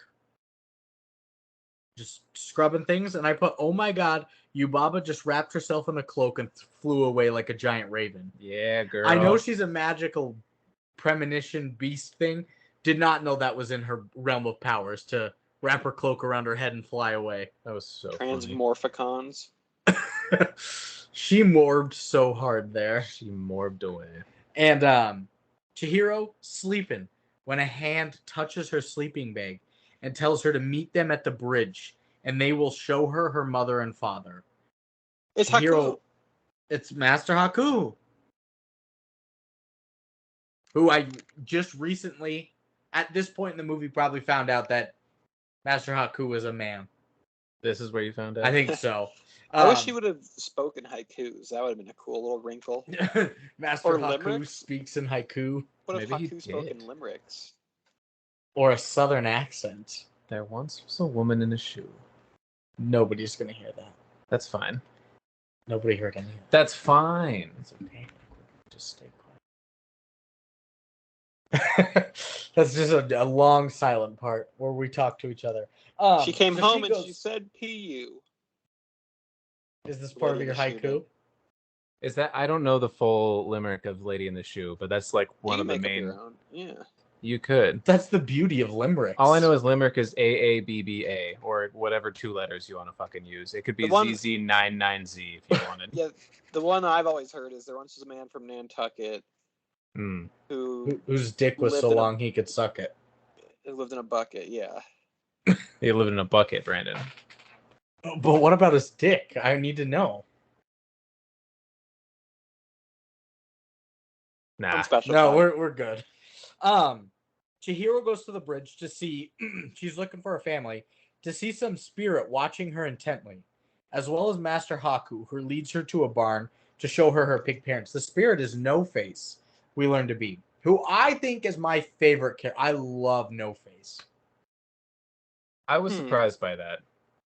I like the little frog in a kimono. You loved the frog. I love the frog too.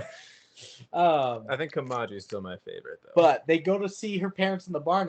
They're pigs. That dude slaps. And Master Haku breaks the news that when you get a job and sign a contract with Yubaba, she takes your Earth name. And it's important that you hold on to it as much as possible, or you are trapped in this world. And I put, oh, how sweet. Chihiro's sleeping, and Kamaji just covered her up with a blanket while she slept, while he worked. My man. Your man, Kamaji. It was kind of funny because Haku's like, here, eat this, and gives her like this like rice triangle, I guess you eat in Japan, and she is bawling while eating it. She was bawling. Crosses him over. She was bawling so hard. I thought that was a very sweet moment, though. Because The Haku blanket? Oh, Oh, no, that too. both But of them. Haku giving all the rice balls away because she just remembered her name. He gave her the greeting card that said Chihiro. Chihiro. You want to put Chimihiro on there? Chimichurri. We got Chimichurri at work, so I get that mixed up. But yeah, then she was crying and said, "You need this for your strength and yada yada. You've had a tough time. Eat more rice balls." Like gives her. He doesn't even eat. Like gives her his entire lunch. It's so sweet. When the teacher asks you to cross multiply, so you try to find multiply in your class. Cross them up. Sorry, I had to say that. So yeah, she's sleeping. Kamaji covers her up, and now comes the saga of Chihiro working day in, day out. When she sees the same bridge spirit, No Face, out in the rain, and she opens the door for him, and I put immediately, why did she leave the door open for it? Why did she leave the door open for it? I was like scared, but also like concerned. I didn't know. And the spirit just helped her get a key from the foreman for an herbal bath. Like he kind of helps her along the way. She helped No him. Face. She showed him kindness. Exactly. You give and you take. And helps her for the herbal bath. And she's making up this bath or whatnot, the big bath. They're scrubbing it. Kamaji's going to bring the water for it. And he stole like all the little tags for her. Oh, yeah. She's got all of them. And because he like doesn't understand what people want or need. So he saw that she needed this one time. So he's like, I'm going to get her every one of them. Every single one. He's going to hook like, her I up. don't need this now. And he kind of is upset. But Sludgo is coming. My actual favorite character. Sludgo's your favorite character. I like the note on him not knowing what is actually gratifying to people and what part of what he did was important. So he thinks it's the material part of it. So he tries more and more to make it a more material gift instead of like the idea of what he's done. Which makes a lot of sense. Gold.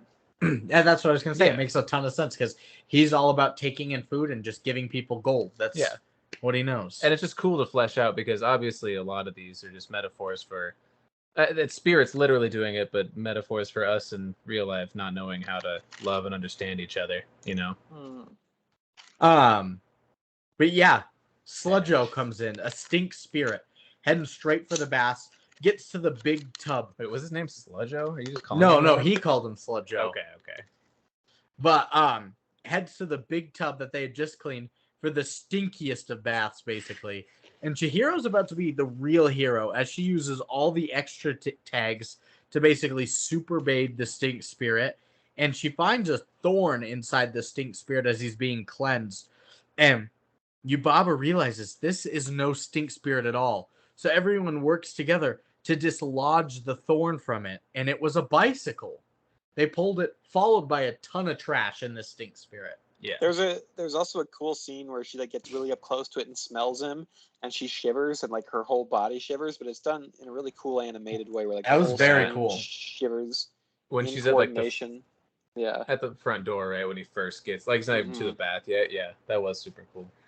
Well, they pull out all this trash, the thorn, the bicycle, everything like that, and then a floating head basically tells Chihiro, "Well done," as she's trapped inside this little water bubble. And gives her a little ball to hold, like a little nug, a little weed nug. Yeah, it gives her a little cush. It's to hang on to. I had no clue what it was, but it turns out because you haven't smoked. It's a little ball of medicine. Goody two shoes. Yeah, different kind of meds. That's good. It is a little ball of medicine. The devil's arugula. Everyone scavenges to pick up all this gold that's been left. Mary Jane. Jesus Christ. One more time to kill the pain. Everyone scavenges to pick up all the gold that's left behind. And then the spirit in the water starts to erupt, and out pops the head on a dragon. Flies into the night sky. Yeah. This was apparently the guardian of the great river. It was no stink spirit. Yeah, he was polluted by bicyclists. Yeah. Lance Armstrong's fucking lies. Yeah. That's what bicyclists always do. Take your pick. Any kind of pollution. Yeah. Man-made, Maybe as a guardian of the Great River, he's also only bestowing his greatest gifts on his greatest warriors that took the time to clean him. You bitch. Didn't objectify him for his smell. I don't know. It's deeper than surface level. With deeper than rap. Childish Gambino, Sway in the Morning, Shade 45. Yes. I know what you're referring to. Yeah. I don't know what you're guys are talking about. I was gonna say so does Lucas, ostensibly. Yeah. What did you do? We told Flavor you to, Flav. It was funny because we told him to do an accent. Oh, I said Lucas does a really good Obama. Lucas, do your Obama. Hey, let me be 2 clear. weeks ago, and he went, yeah. Yeah, and you thought he was Lil Wayne. I did because he does a good Lil Wayne. House. I do a good Lil Wayne. Do your Lil Wayne. Hello, I'm Little Wayne. I thought he was going to do Obama. I thought it was full circle. That was also good. Ladies and gentlemen. I was waiting for it. Sorry, I shouldn't nitpick everybody's jokes. No, but I'm Big Wayne. Big Wayne. She gets Not this medicine. The dragon flies away into the night sky. Everyone's now rich. Is that like John Wayne? Big Wayne. But also the opposite of Lil Wayne. Wayne Carter's older brother, John Wayne. Pilgrims. Anyway. I should have jumped on that, yeah.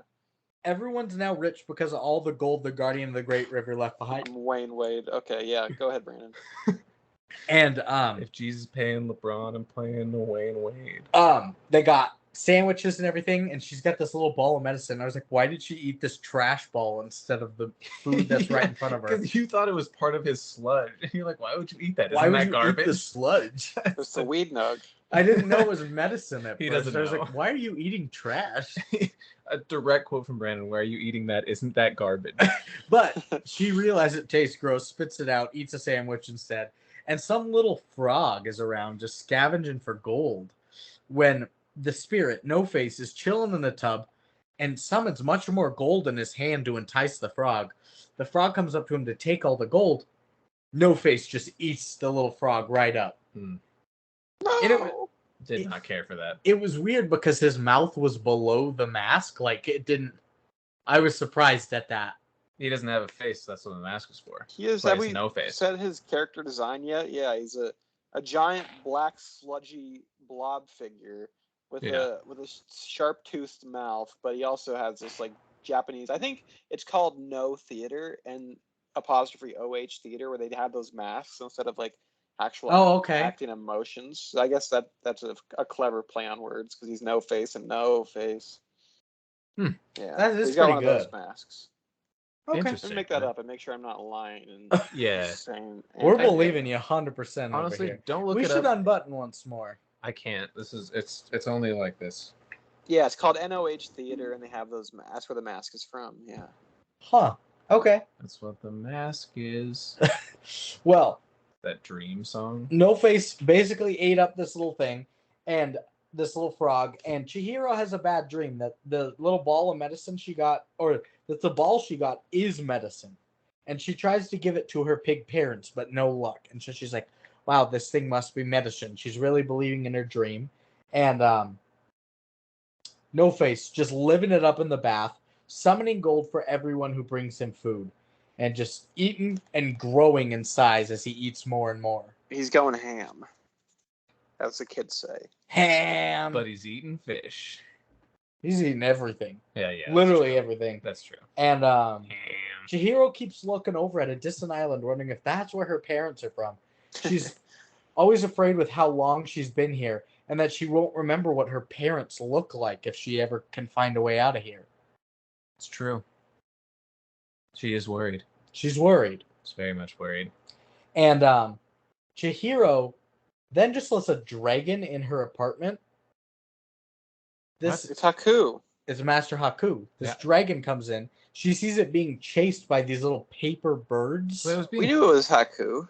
Yeah, it was being chased before it got into her apartment. Yeah, I know. You said in the sky, and she recognized it as Haku, and that's why she let it into her place. Correct. It didn't just crash in. She's like, oh, shit, that's probably Haku. But we didn't all know it was Haku the instant we saw it being chased by paper birds. No, I think you just skipped that part of the chase scene, though. It's very confusing for me. Wasn't it confirmed he was the dragon earlier in the movie? Doesn't he fly away as a dragon, like in the garden scene?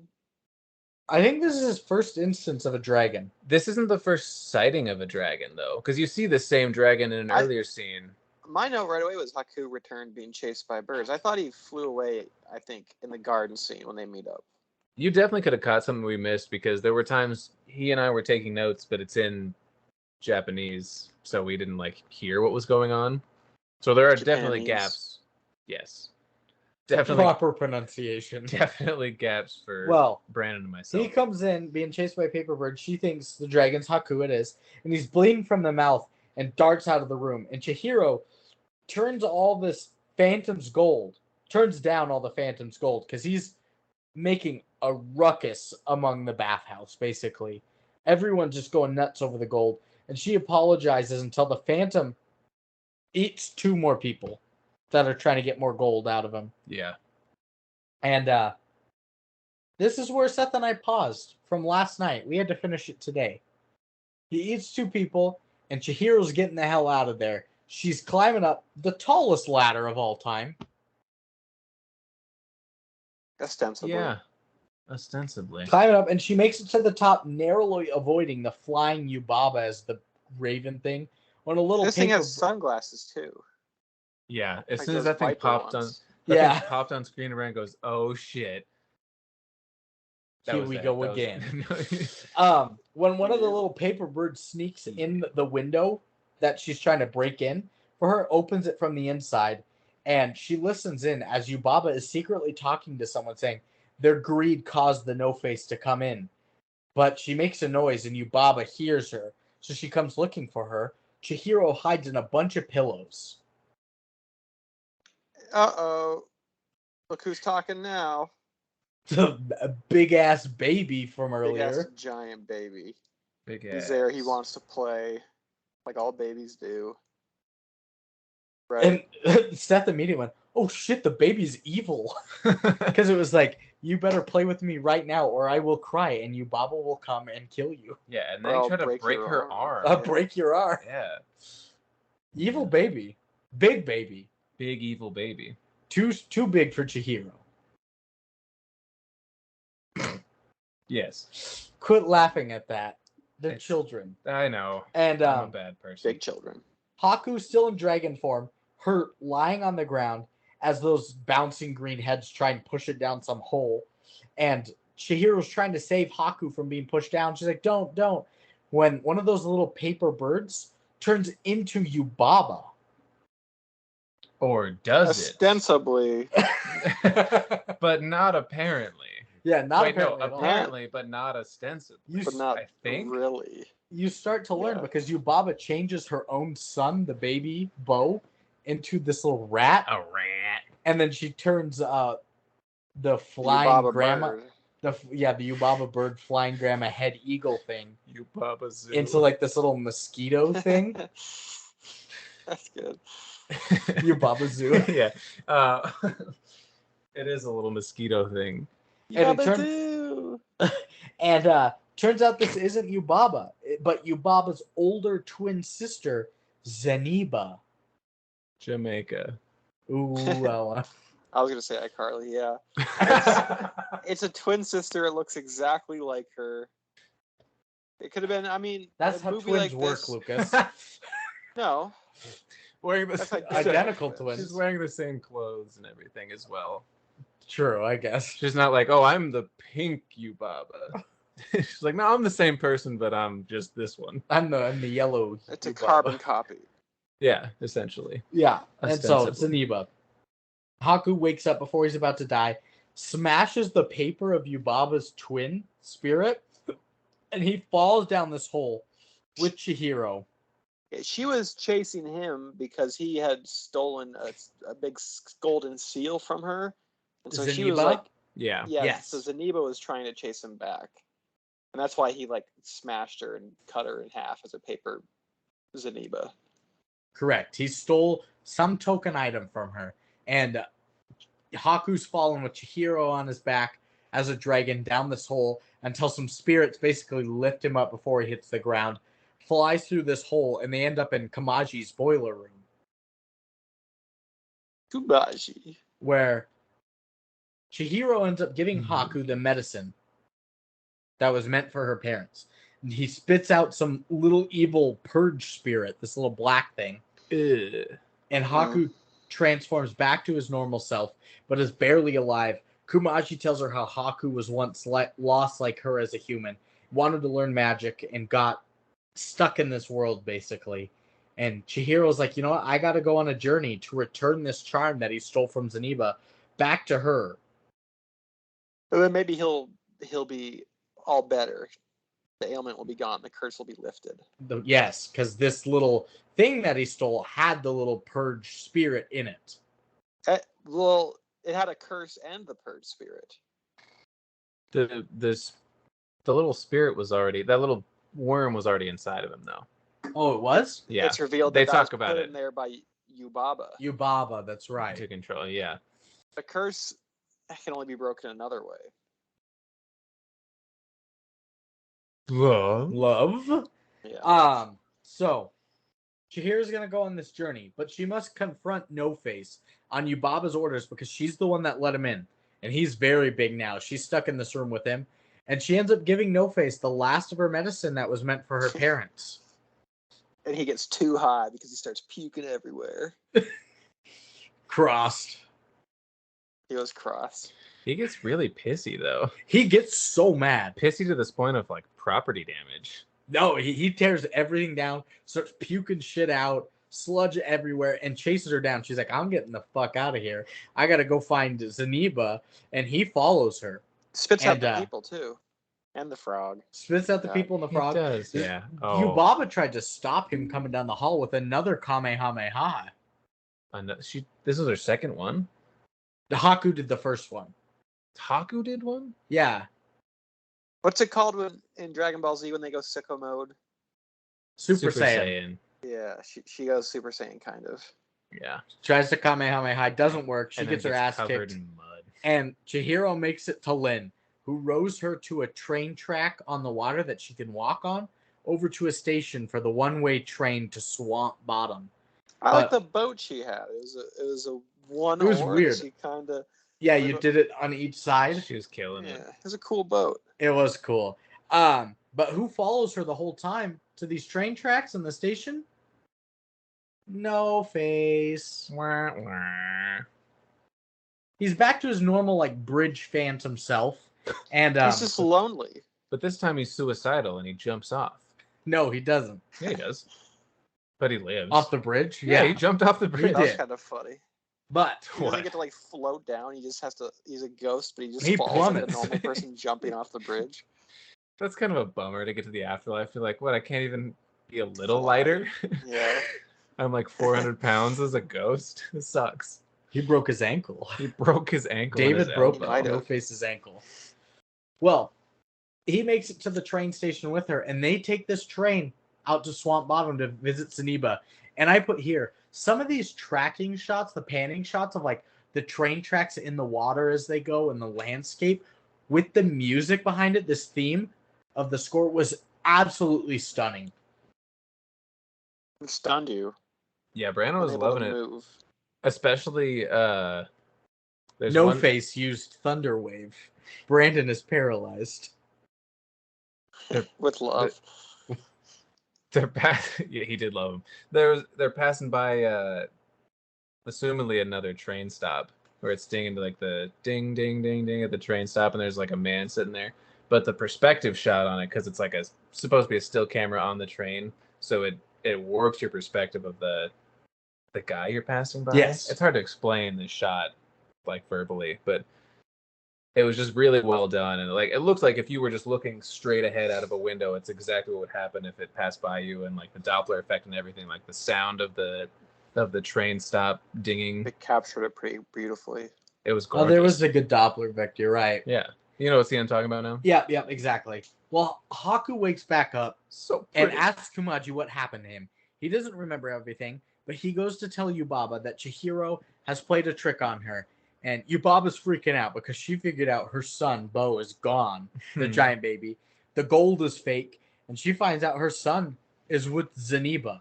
And Haku makes a deal with Yubaba to help bring back her son in return for letting Chihiro and her parents get back home to their normal lives. The real world. The real world Boston. The real world Zeniba's Cottage. The worst MTV series of the real world. Or the real best. world. Yeah, Zeniba's Cottage. This is where we get our little Pixar lamp here. Yes, they get off the railroad track, and he sort of badonk. Mr. Hand Lamp comes up. It's doing like the exact same noises as the Pixar lamp too. Yeah. You get off the train, Mr. Hand Lamp leads them, guides them all the way to Zeniba's place. And Chihiro gives that little token item back to her, but Zeniba tells her that the spell is broken since she squished the bug. And Chihiro realizes she must go back home to not only save her parents, but to save Haku, because she loves all of them. And this is the part where they realize that the bug she squashed was Yubaba's like curse or whatever that she put on Haku to control him. And Zeniba's just losing it. She thinks it's so funny. She's like, "You squashed the worm that was controlling Haku." Oh shit! It got her was ass. so funny. Like, you just stepped on that bitch. So funny. It was hilarious. It was and really funny. But Chihiro's coming to a moment of clarity. She loves everyone in her life. She's got to save them. And just then, as she's about to leave, a knock on the door. And it's Haku in his dragon form, here to take her home and save her parents. They're in love. They're in love. And my note is, oh my God, I love No Face. Because he stays behind, just hanging out with Zeniba to be her little helper. Yeah. And Brandon didn't realize at first. They were flying away. And he's like, "Wait, why didn't No Face go with him?" And I was like, "Oh, Zeniba requested he stay and be her little helper from now on." He goes, "Oh my God, I love him."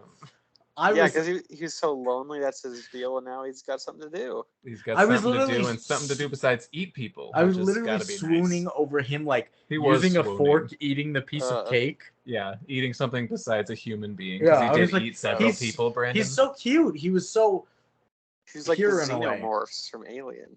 No, he was amazing. But he okay. He in this form of himself as he's finding his clarity and trying to find his place in life. He should be people to connect with. He should be. Brandon's forgiveness record is insane.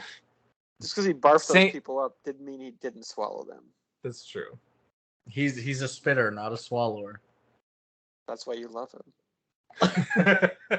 Well, snowballs back into your mouth. God damn.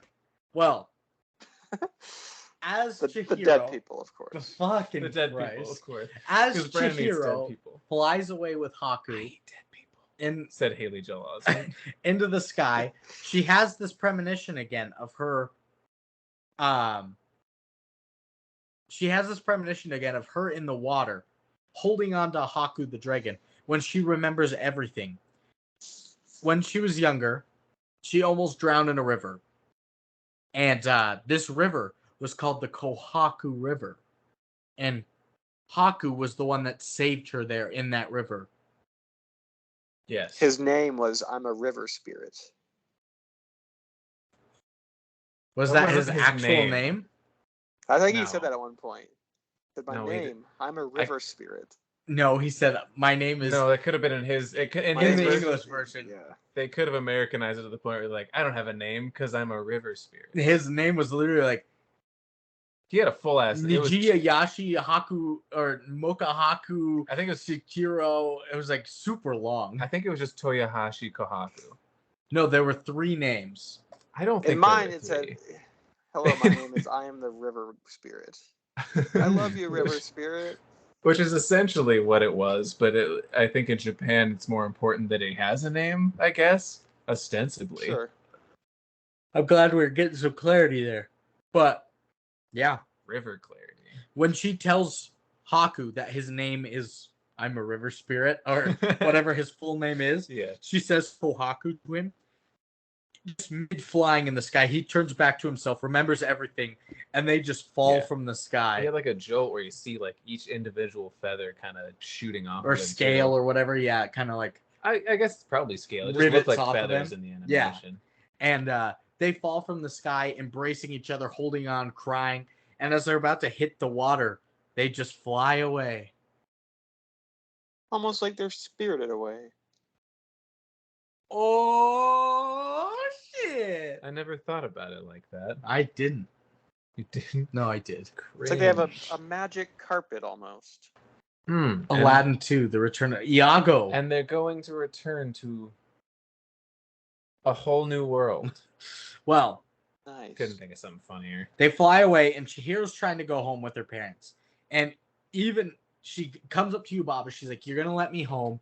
And Yubaba's like, "No, you signed a contract. I can't let you. That's breaking the rules." Bo, changed from the rat back into her son's spirit, basically, is like, if you don't let her pick her parents, I'm gonna cry. If you make her cry, I will hate you forever. Yeah, I had fun with her and whatnot. So she lets her try to break the contract, but she only gets one chance. She looks at a pen of pigs and she says, "Your parents are in here. You've got to find which ones they are. You only get one shot." And she looks at them. Do not miss your chance to blow. Yeah, she looks at them and says, "These aren't my parents. None of them are here." And she's right. Her parents were not in the pig pen. Everyone's celebrating. Kumaji's going nuts on the rooftop. I love this scene, dude. And because the pigs were all the maids and servants and shit. Yeah, it was all the frogs and ladies. Yeah, like, you did it. You guessed we weren't your parents.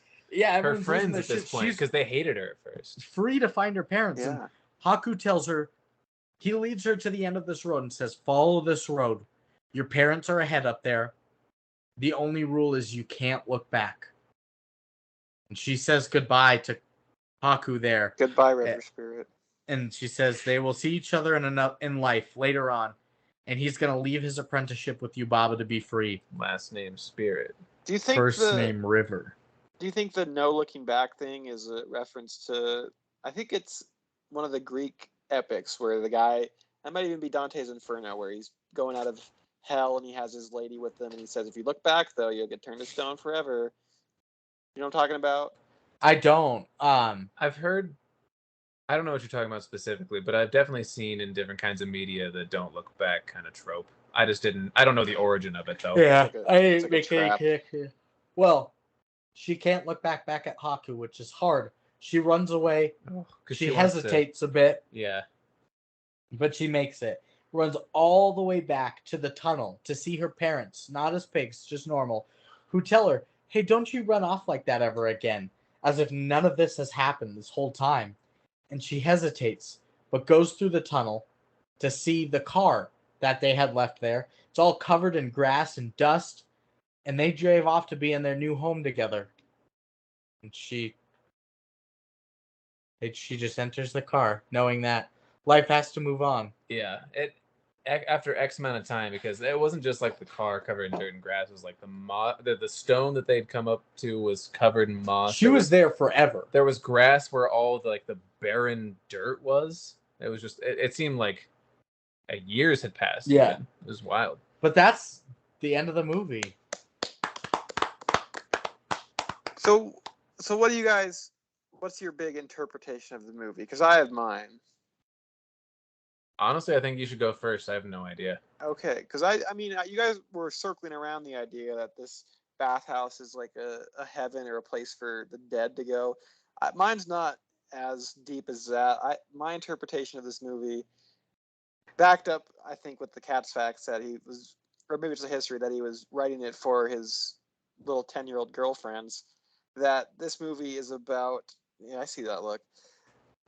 This movie's about starting life at a new school and a new house. I think it's for a 10-year-old girl, that's a scary, or a 10-year-old child, it's a scary adventure. And moving to a new city where you don't have any friends or anything, that's scary. But I think the allegory of this piece is the bathhouse is the school and the people are her friends. So Haku is going to be a friend she meets at school. So are the little workers and everything. At first she'll be an outcast, but then she'll ingratiate herself in the community. At the end, it's not so scary. And I think she says that too at the end. She's like, school's not so bad, at least in the English version, compared to what I just went through. Interesting. That's my interpretation. I don't know if I have an interpretation yet, because we finished this movie 2 hours ago. Yeah. I'm still trying to wrap my head kind of around all the ideas and whatnot. But I think it's kind of like one big idea, once again, bathhouse that we kind of circled. It's like a big, like, as you're moving on in areas, you might have to kind of like morally cleanse yourself in a way. Lives that have crossed your paths in the past and now. And so that's kind of my initial interpretation. That might kind of transform as I ponder and think about this movie in the future.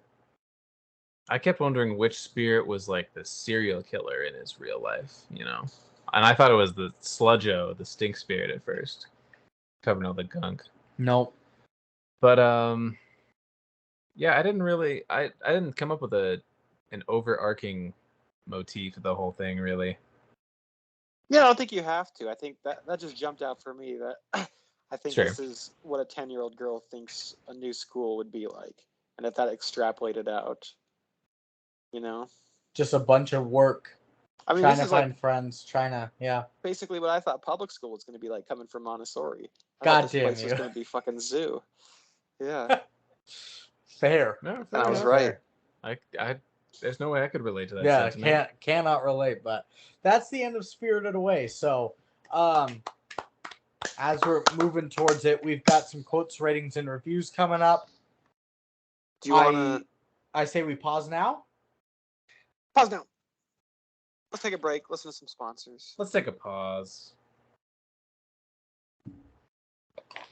It'd be kind of fun to put fake commercials in between. This podcast is brought to you by Gold Bond. Gold Bond. No, we got to make up like a fake company, or just like something you do. You know, like eating. This podcast is brought. Yeah. This podcast is brought to you by podcasting. Join a podcast today. Oh, that'd be pretty good actually. We could flesh that out. Or fleshlight it out. Like haircuts. This podcast brought to you by haircuts. Yeah, I like brought to you by verbs. Cut. Like nothing that can come after us. Get a fresh cut. Feel fresh. Haircuts. Today's section on midgets is brought to you by the Laurel, Montana Walmart. No. Oh, Laurel, Montana Walmart, or like this one is brought to you by the idea of a crippling loneliness. Because like there's nobody that's gonna come after you for copying or copywriting issues. You know what I mean? Yeah. Like the this podcast is you. Oh, Lucas He's fucking dead. died. This podcast is brought to you by breaking your elbow. Watch out for those young hot doctors. They'll get you when they break your elbow. He was so hot, dude. Ugh. Break your elbow in peace and get an old doctor like you're used to. Dude, if I had less shame in my brain, I would be asking like 1 or 2 girls a day for their numbers, honestly. I'd just be leaving mine around in stores everywhere. But I have shame. Shame! This podcast is brought to you by Shame. I have to pee. I don't have pee. I'm gonna. I should have done that earlier. I was talking about commercial ideas. Are you saving that other pack, Brandon? Yes. All right. There's 2 beers at the bottom of the fridge, though. I'm gonna go steal one. Go steal one. And I'm gonna leave $20 on your counter. No. Yeah, no, Literally don't. Yeah. Do not. I'm going to. I joked with Seth today that I bought, instead of what I bought, I was like, when I came back, I had the biggest bag of alcohol, and I was like, Seth, I was like smirking. I was like, you'll have no idea what I just bought for us tonight. And he's like, what? And I was like, I bought us a gallon of Hennessy for $120. And he's like, what? He was like, no. And I was like, yeah, dude, look. And as we were driving away, he heard the bag fall, and it was like heavy. And he's like, oh my God, you bought Hennessy, didn't you? You just flexed on me and bought a shit ton of liquor because you have money. I think Hennessy tastes gross. I've never had Hennessy. You're a rapper now. I was going to say, or J.R. Smith, the Henny God. Henny God. That's funny. Yeah, I've had Hennessy once or twice, and I think it's gross. But I hate most liquors, so take that for what you will. I like whiskey a lot, so. Whiskey's like my least favorite. Really? Yeah. But what's your favorite liquor if you had to pick one? Probably like rum. Oh, see, I don't like rum. I like rum, if at the lowest proof possible. Sure. I don't even like rum. Yeah. I personally, I hate vodka, but it mixes so well in things that I'll drink it, you know? Vodka You can't lemonades. drink any of it straight. Oh, I can drink a lot of it straight. Oh, I can't. tequilas and whiskeys. I've done gin straight. Vodka I cannot, because that's just like tastes like rubbing alcohol. That's like freshman year shot stuff. Shots of Nikolai vodka. For my 21st, yeah. My 21st, Hardball. We should watch Hardball on the podcast. For anybody watching the video feed while we're between, on my 21st, Lucas toured me of the bars, and I just asked everybody in the bars if they'd seen Hardball before. And you threw up all over the place. I threw up all over the place. I had so much to drink that night. Is that what Hardball is? No, not at all. It's a movie with Hardball's Keanu Reeves where he teaches, he coaches a little league baseball team in the like ghetto. Oh, okay. Inner city kids. But is there a hard alcohol that you can't do straight? I can do all of them. There's some I don't prefer, but I hate vodka. Oh, I hate vodka too. But I'm a man, so it mixes though. Yeah, it does. Yeah. You can Okay. mix it. Okay, I'm ready. Okay, we're ready. All right, 1, 2, 3, play.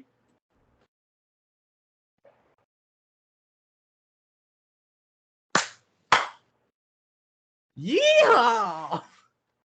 Brandon, why'd you yeehaw? Lucas, we had 2 really synced up claps this time. Those are good. They're very nice. That's gonna make editing. It's, That's gonna make editing really easy compared to when you yeehawed and I missed the record button and I had to edit everything that way. So, let's just start with quotes. That can be our break. I can make a pause in there because why not? Since we're already kind of high on time anyway. Okay. Yeah. How many quotes do we have? I think I got 7. I didn't have very many. I was very enveloped in this film, ensconced, if you will. And it's just hard when you're doing them off subtitles. Like you can't hear it and be like, oh, great. Yeah, I just wrote down shit I thought would be cool as a one-liner in a song. I got 8. I've got 9. Okay, 7. I got 8. 9. I think I have 2 Brandons. I have 1 me. No Seths. I'm sorry. You quoted yourself? I did quote myself on one of these. It's a new thing he's doing. It's super meta. Lucas, you start with half, then Seth, then me. Way too meta. Mine are all Lucas quotes. Mine are all Brandon quotes. Lucas has quoted me 7 times. My first one is from the dad, as you can tell from the quote. He says, "Don't worry, you have daddy here. He has credit cards and cash." Yep. In reference to Seth and I are each down 1. Yeah, Chihiro was afraid to eat the food. He's like, "No, I'll pay for it." Daddy's got credit cards. Which is really funny looking back on the Land of the Spirits. He's like, "Don't worry, I have money." Money is useless and gold is trash. In the movie, not in real life. It's all important in real life. They love gold in the movie, though. Another food-related one. There was this weird, like, charred newt everyone was trying to get at and eat. That was weird. Yeah, and one of the customers was begging for it. He said, "Let me please suck on the tail." Yeah, that was... Charred newt is a delicacy. I think they said... I don't know why he said suck on the tail. I think he said just a piece of the leg in our... Yeah, he did say just a piece of the leg. Let me suck on the tail. That's hilarious. So funny. This one is from Chihiro, and it's just funny the way she said things in the middle of, like, she was, like, crying and stuff. Because at one point, she wants a job, she's not getting the job, and she says, "I want you to give me a job, please." She did scream that 4 times in a row. Yeah, and then in a similar vein for my last quote here, she goes, "Haku, fight him! Come on!" And he's like being pestered by the little bird. The little green things. Oh, the bird paper. Yeah. Seth, your turn. First one, I thought something I have to say. An actual Rat Boy shout out. Oh, he had a little funny story. I was trying to get him to watch this and come on with us like a week ago, but he couldn't. He's in grad school now for physics. Hell yeah! But when he was still in undergrad school, living in the dorms, he said every time he left his dorm, one of the doors across the hallway had the no face on it, and he said it would scare him every time he opened his door to see it, like a jump I'd be scare. pretty terrifying. Yeah.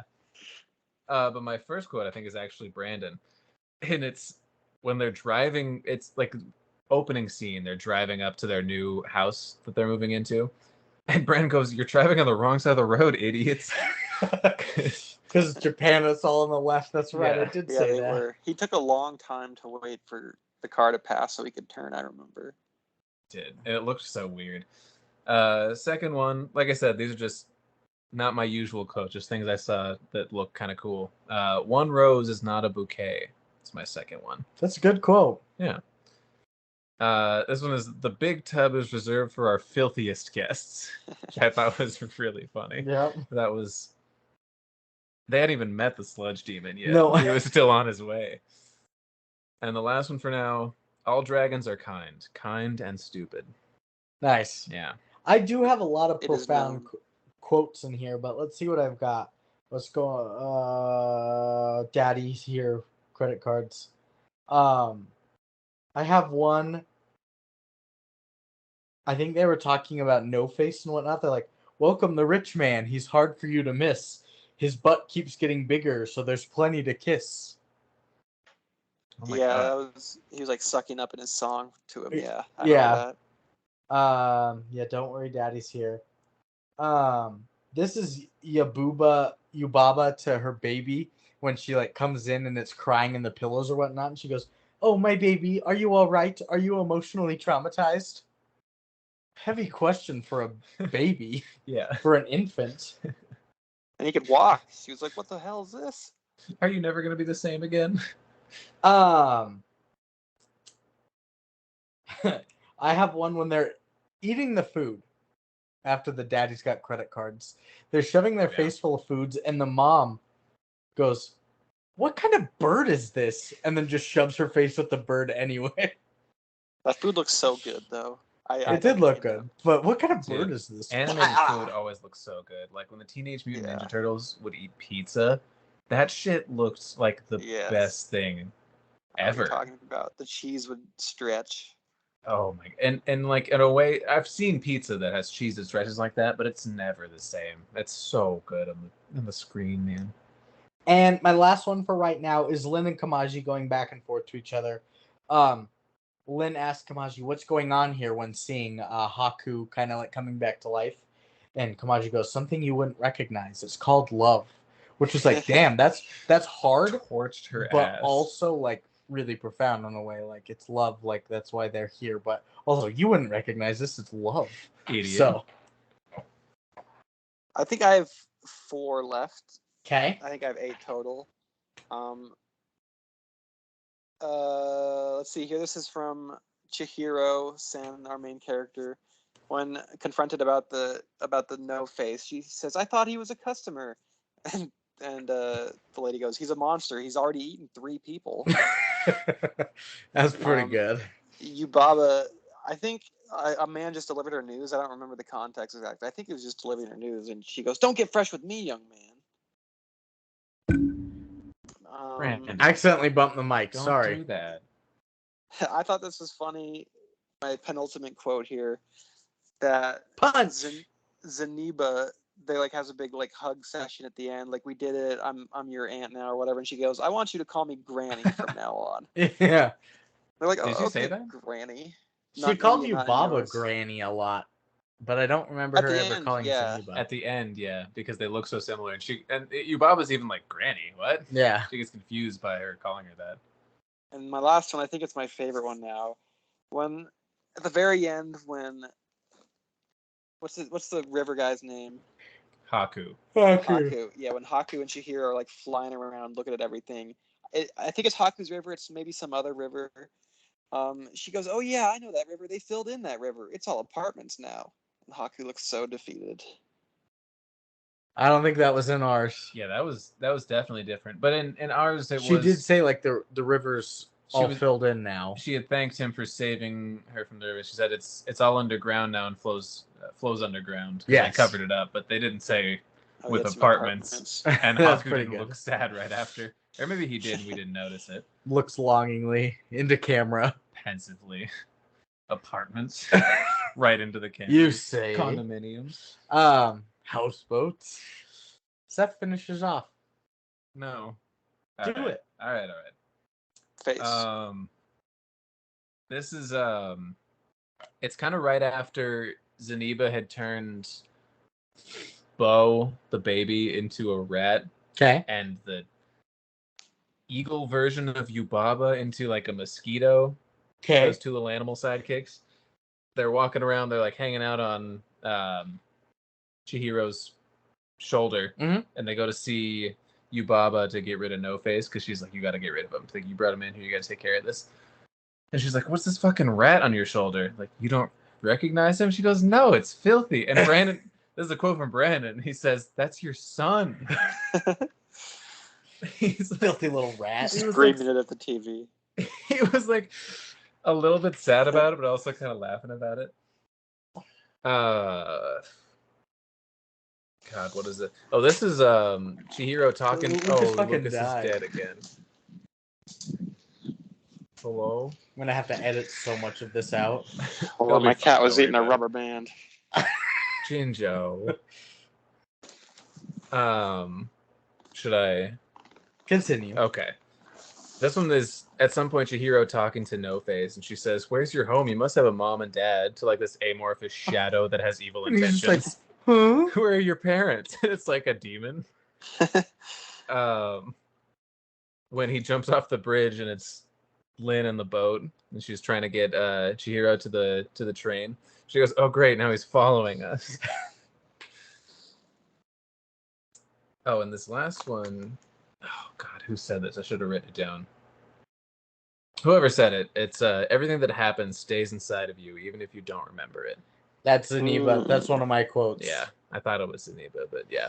Alrighty, let's see what I've got left. I've only got 3. I have no clue what the fuck this is. This just says, "You're a little butterball, aren't you?" Oh, it's somebody talking to the baby. You're a little butterball, aren't you? Somebody talking. I think it's Zaniba talking to the baby and then turning it into a rat.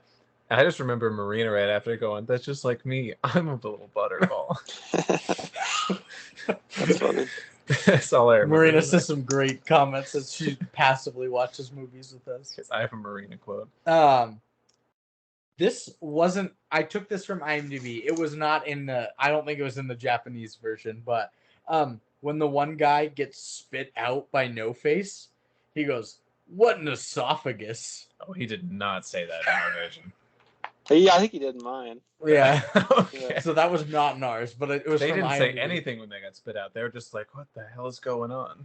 And my they last, were like, "That was a nice esophagus." Yeah, my last one is my me quote, and crazy. it's similar to your like the bathtub being stinky or whatever. It's me. I go, "God gives his toughest battles to his stinkiest spirits." Yeah. Why, God? Why are you giving me your toughest battles? I was gonna write that down for Brandon, but I noticed he was typing right after he said it, so I was like, he's probably quoting himself again. I'm not gonna do that. Is this a Brandon's doing Brandon shit. This is the second or third time you've quoted yourself. Third. I think it's just the second. I don't think it's he the has third before time. in the past. He has one time. It's at least the second, which is still not great. And I'll do it again. It's fine. I shouldn't like comment on it because I definitely try to be funny so you'll quote me more often. So I'd have no room to make speak. Color commentary as we're watching Spirited Away. Well, that one I couldn't, but Transformers I definitely will.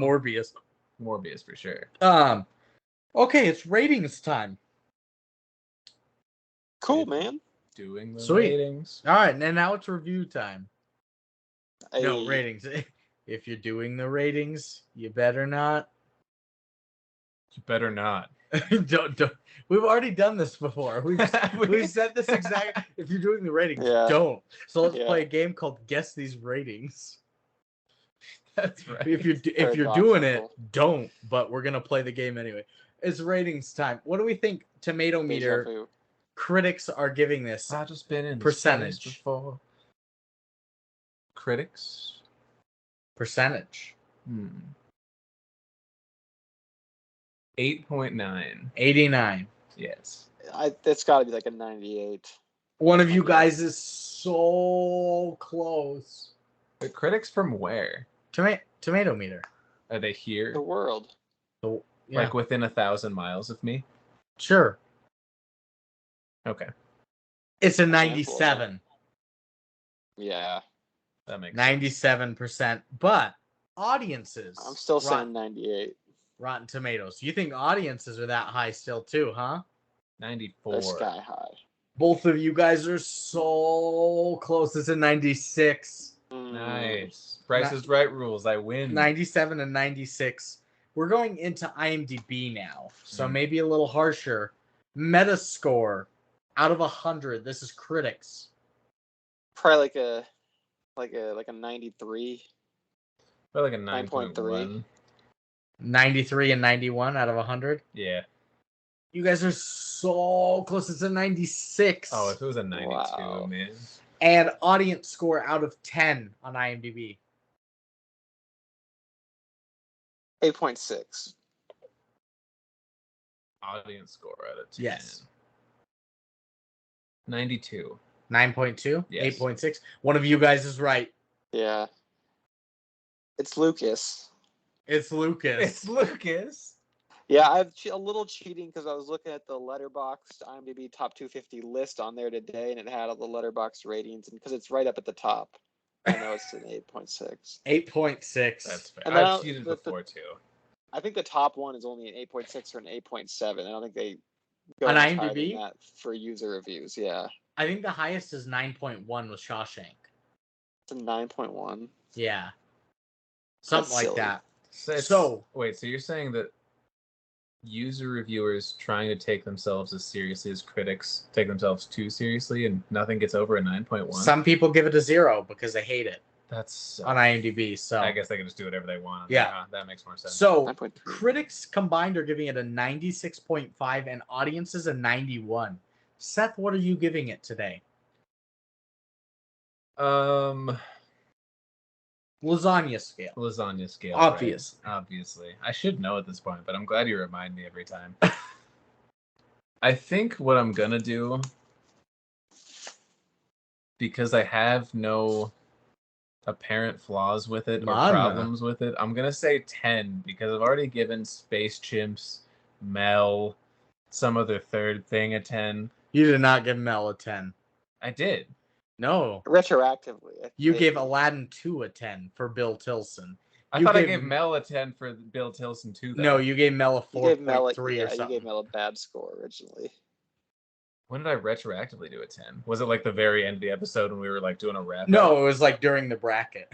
Oh, was it? Yeah. I'll have to listen to that again. I can't believe it. You didn't say 10, but you're like, I really like Mel. Like, it's showing like you're. This is the first time that I think I should bump it up a little bit. I regret giving it that score. But yeah, I'm going to say 10. 10-0, your third 10. Joining 10. Space Chimps and Aladdin.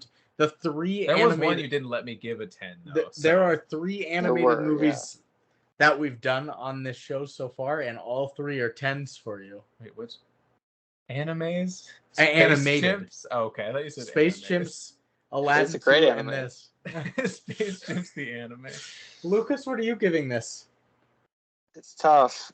I think I'm going to give this an 8.3 on the lasagna scale. I liked it a lot. I like my own interpretation of it, how it's an allegory for new and challenging steps in your life. He is quoting himself. Yeah. I don't know. I think the first act and the third act are a little rushed. I think the beefy middle part is rightfully beefy, but I think that's where I find a couple of flaws in it personally. Sure. But the inventiveness is off the charts. For sure. Since we watched this in 2 sections, I originally was going to give it an 8.2, 8.3. Now I'm at a 9.2 after watching it all, kind of talking it back, seeing what it's about.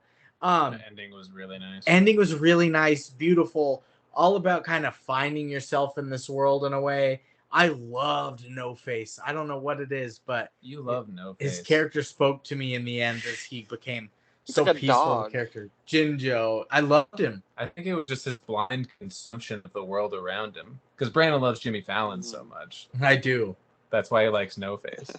But 9.2 is what I'm going to give it now. We'll see if that changes coming in the future, if I ever watch again, or if I have new thoughts or like a motif that I'm taking away. But I've got a couple reviews for you guys. 3 critics that are pretty short. First is Roger Ebert, Chicago Sun-Times. He says, Go. one of the year's best films, 4 out of 4 stars. Simply put. Damn, that's powerful from Big Telling Rog. you. Big Rog. Luke's Not been saying Rog, it for like years. how you pronounce Roger, but Rog. No, that's what he says every time Roger Ebert's brought up. He Like says the frog. Yeah, he says Big Rog every time. It's Big Rog. Next is Elvis Mitchell at the New York Times. They say, oh, that's me. Thank you very much. yeah, that is you. There is a favorable comparison to Lewis Carroll's Through the Looking Glass. Miyazaki's movies are as much about moodiness as mood, and that the prospect of animated figures not being what they seem, either spiritually or physically, heightens the tension. Yes. Yeah. And they're quite an achievement, animation technically. Sure. I love it because it's not it's not just your run-of-the-mill children's animated movie. It tackles serious subjects in a way. And it's like very clearly like hand drawn for most of it, or hand painted for a lot of it, which is storyboarded. Yeah, which is beautiful. So it must have taken forever, but yeah. And my last critic review is Kenneth Turin at the Los Angeles Times. They say the film was the product of a fierce and fearless imagination whose creations are unlike anything a person has seen before. Especially that one lizard that had a Hitler mustache. Whoa, I missed that. No, he was the one that was dancing around with his little tambourine, right? Yeah. Welcome, our greedy guest. And he had a sense of rhythm in the Japanese dub. I don't know about your version, but he was slapping. I might have missed that. Oh, the Hitler stash. The lyrics were terrible, but like the way that he flowed with just the very simple drum pattern, gorgeous. Time to set up camp. Oh. That was nice. It's time to set up camp. That rings really well in my ears. You guys got that time pretty well, even with the audio delay. That's pretty. You can thank the Wacky Adventures of Ronald McDonald for that song. Set up camp. User review time. We got a lot of returners. This movie is a highly reviewed one. Makes First, sense. Snoopy style. Okay, now that's me. September 18th, 2016. Your Mookie Award winner. Mookie Award winner. They I don't say want to be Seth. He's like this is possibly the racist. first Hayao Miyazaki film I've seen, and in my opinion, still his best. He's done plenty of great work, but this is the pinnacle. It's a simple coming-of-age story, but filled with both magic and wonder. It added to the language of animated cinema. 10 out of 10. It's pronounced Pinnacle, Brandon. It's not. That's a game. Wait, what was it? Pinnacle. Oh no, it's Pinnacle. No, it's not. What are you saying? Pinnacle? A pinnacle. Like that's definitely Pinnacle. But pins only have the one appendage. There's no knuckle on them. No, I'm saying that's. I'm not absurd. asking you to pee on my knuckles. That's not what I'm I not said. into that. I'm not into that. Gin rummy. Next up. Yeah, Snoopy Style brings some good points. Great points. He always does. I don't know what he said. I was just waiting for that joke. Next up, returner Leofwine_Draka. The writer of The Office. No, that's Lee Eisenberg. Dead Office. Give me a minute. Dead Office. Leofwine_Draka. April 4th, 2013. They say, Spirited Away is a well-regarded Studio Ghibli animation about a young girl's adventures into a fantastic netherworld filled with all manner of strange and terrifying creations. While it packs more imagination into one movie than 10 Disney cartoons, it feels a little aimless and meandering, in search of a decent storyline to go along with the madcap creations. Unfortunately, the protagonist, a sullen little girl, turns out to be rather irritating, and her journey to greater understanding is slow and over-obvious. I'm inclined to like these Ghibli movies, but Spirited Away is no classic. It starts well and tails off, with a stodgy middle and a better ending. So far, my favorites are those that take place in the real world, the Grave of the Fireflies and Ponyo, rather than those that exist in some fantasy landscape, like this and the overrated Princess Mononoke. 6 out of 10. I never saw the main girl as annoying. I didn't either. I didn't get that vibe at all. Did you get that at all, Lucas? Is your version maybe more annoying than ours?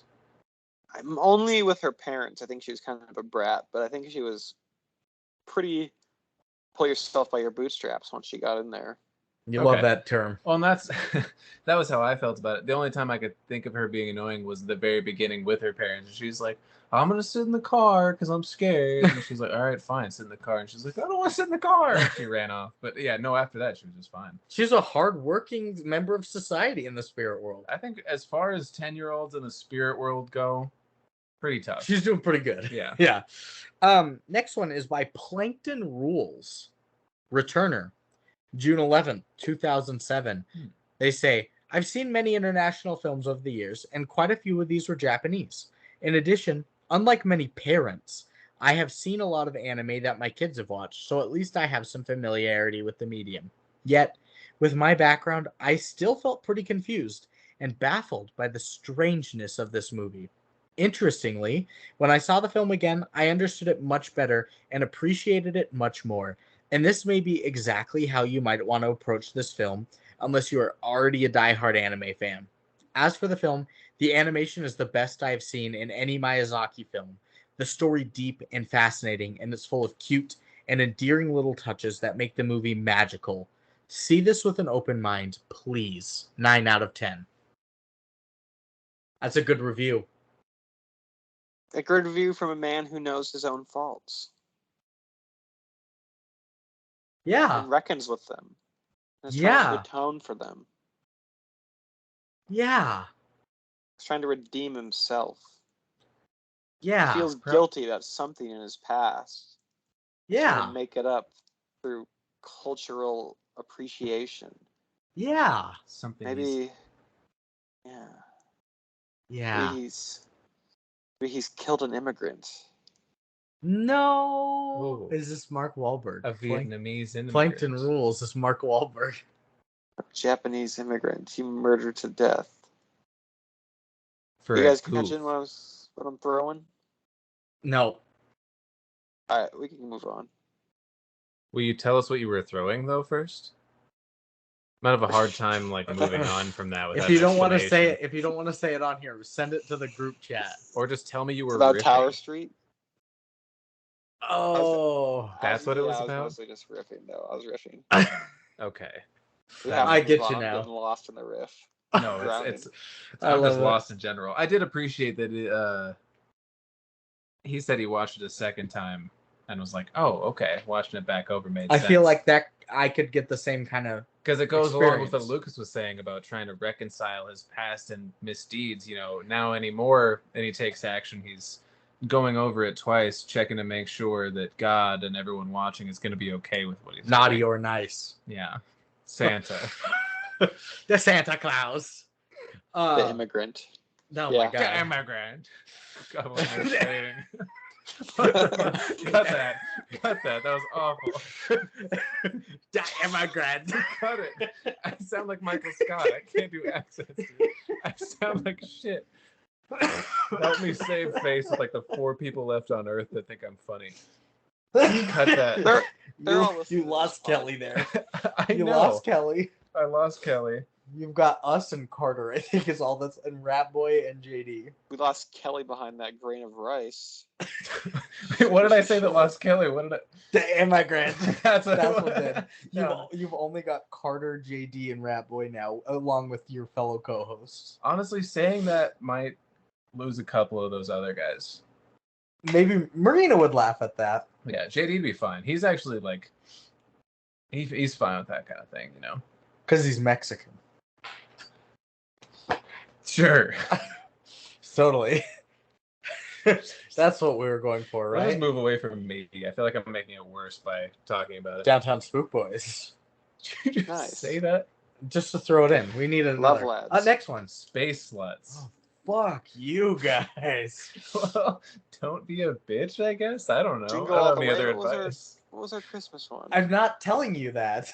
Jingle hose. No, you're Christmas missing. hose. You're missing 2 of them. Jingle all the hose. No. Damn it. Something, yeah. Next one, Lee Eisenberg. Oh, writer of You got this. I know this one. The Immigrant. Writer of The Immigrant, Lee Eisenberg. This is gonna haunt me. It was all because you're kind of jumped on the grenade too for me because I was sort of drowning in my bit. And then you jumped on it with immigrants. The dandies. I appreciate it it. sounded like. The immigrant. I knew I sounded like Michael Scott, dude. The Santa Claus. You know what? You're welcome. There was really an act of martyrdom on my part, and it was all intentional. Okay. So all the fans at home, don't hate me. I did it for Lucas. Lee Eisenberg, December 28th, 2021, they say, Hayao Miyazaki's Spirited Away is one of the most mystifying movies that I've ever seen. This story of a girl's quest to rescue her parents from an ugly fate is not like any animated feature you've ever seen. As beautiful as it is horrifying, this movie is a true... I don't know why I put this review in here. I don't know what these words are. This movie is a true... Sui generis. Sui generis. Anyway, an outstanding piece of work. I'm sure that it makes more sense to Japanese viewers, but foreign viewers will find plenty to like about it. 10 out of 10. Are you moaning again over there? It's a good review. 10 What's out of 10. sui generis? Means of its own kind, unique. Okay. So it seems kind of One of one. improperly This movie used. is a one of its kind. A true one of It its is kind. a one of its kind. A true one of its kind. It is a unique. A I think he true just unique. used it improperly. Okay, next one is by Of Many One. Has that guy actually written for The Office? I don't know. Lee Eisenberg is a writer for The Office. Okay, you don't know if that's Lee Eisenberg. Yeah. Okay. Next one is Of Many One. April 28, 2019. They say, okay, I'm an American male adult. I didn't see anything special about this film. I still love children's movies when done well. This one completely failed to capture my attention. Granted, I don't understand and therefore appreciate Asian culture. And maybe that's the whole reason for my dreadful review. The value of art is largely objective, and my point of view is that it stinks. Not putting anyone down who enjoyed it, I understand that it wasn't made for people like me, but I saw it anyway, and this is my 2 cents. 1 out of 10. Isn't art largely subjective unless it's Drop Dead Fred? In which case it's just not even art. Well, that's not true, but yes, art is subjective. Not objective. But I like this 1 out of Drop 10 Dead review. Fred's not art. It is. So you don't have to worry about it being subjective No, or no, no, objective no, it because is. it doesn't fall under either of those No, it is. scopes. It is subjective. Speaking of 'cause it is retroactive art. ratings, I'm going to give Drop Dead Fred like a 0.7. Fuck. Yeah, and I'm gonna go 0.6. Did I go? Was I I went 4.6 before. Did I? I'm gonna say 0.6. Fuck. I'm gonna give Mel a 10 while we're doing retroactive things. I had a dream where Fred visited my dream, and I almost wanted to jump out the window when I That's woke bad. up. I- Just 0.5 because I had the actually. dream. I am That retroactively gonna review Fred as well. I gave it a 7.2 before. I'm gonna give it a You did? 6.7. Yeah, Okay. Brandon Oh, just he's being going like down. realistic about his review. I am. We're dropping like 4-letter grades. This like is from the A to lasagna. F. It's I've got to be objective. Yeah. I But just John like- Lasagna is objective. I just like that this 1 out of 10 review was like, I understand people might not agree with me, but here's my 2 cents because I'm leaving this review. Yeah. They did point out that, this isn't the target audience. We brought this up earlier, but We did a couple times throughout it that Yeah. we just don't understand. we don't. Not but for everybody. I'm not mad at this guy or anything. no. Penultimate pissed. review. The Little Songbird. The little Punch. bluebird. Nice. April 5th, 2010. And I must say, the shortest review I've ever seen from her. I didn't have to clip Only anything. 4 pages. It was Oh. one paragraph.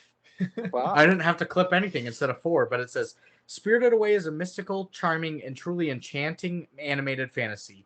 Even with the long length, and some slow moments. The animation is absolutely stunning. Both the hand-drawn visuals and the CGI graphics give an ethereal charm to the film. The characters move more than convincingly, and the colors are beautiful. The music is also outstanding. I love the simplicity of the piano and the drama of the more dramatic parts. The story is a pleasure. I know people have complained of some loose ends, but it is an original, touching, and charming one, I feel. I also love the characters. Overall, I loved Spirited Away. It's very charming. 10 out of 10.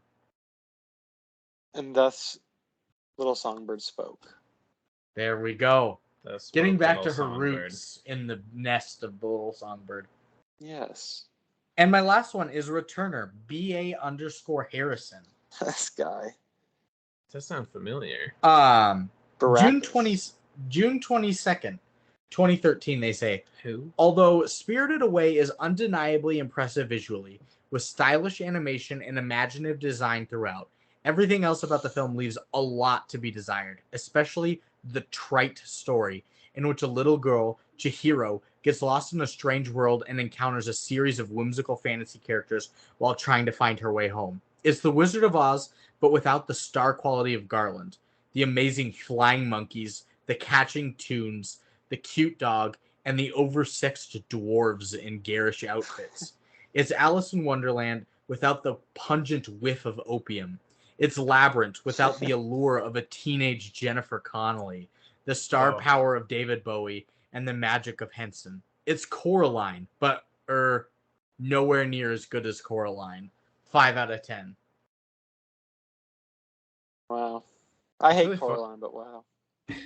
It's funny to draw all those parallels and things that either they took inspiration from or that they inspired, and then be like, oh, it didn't even do it as well. But like, kind of getting exactly what it's going for and just missing the point entirely. Yeah, they missed it, but still decent. Teach their own. You, Seth, you groaned over here when I said teenage Jennifer Connelly. I wasn't groaning. I was moaning.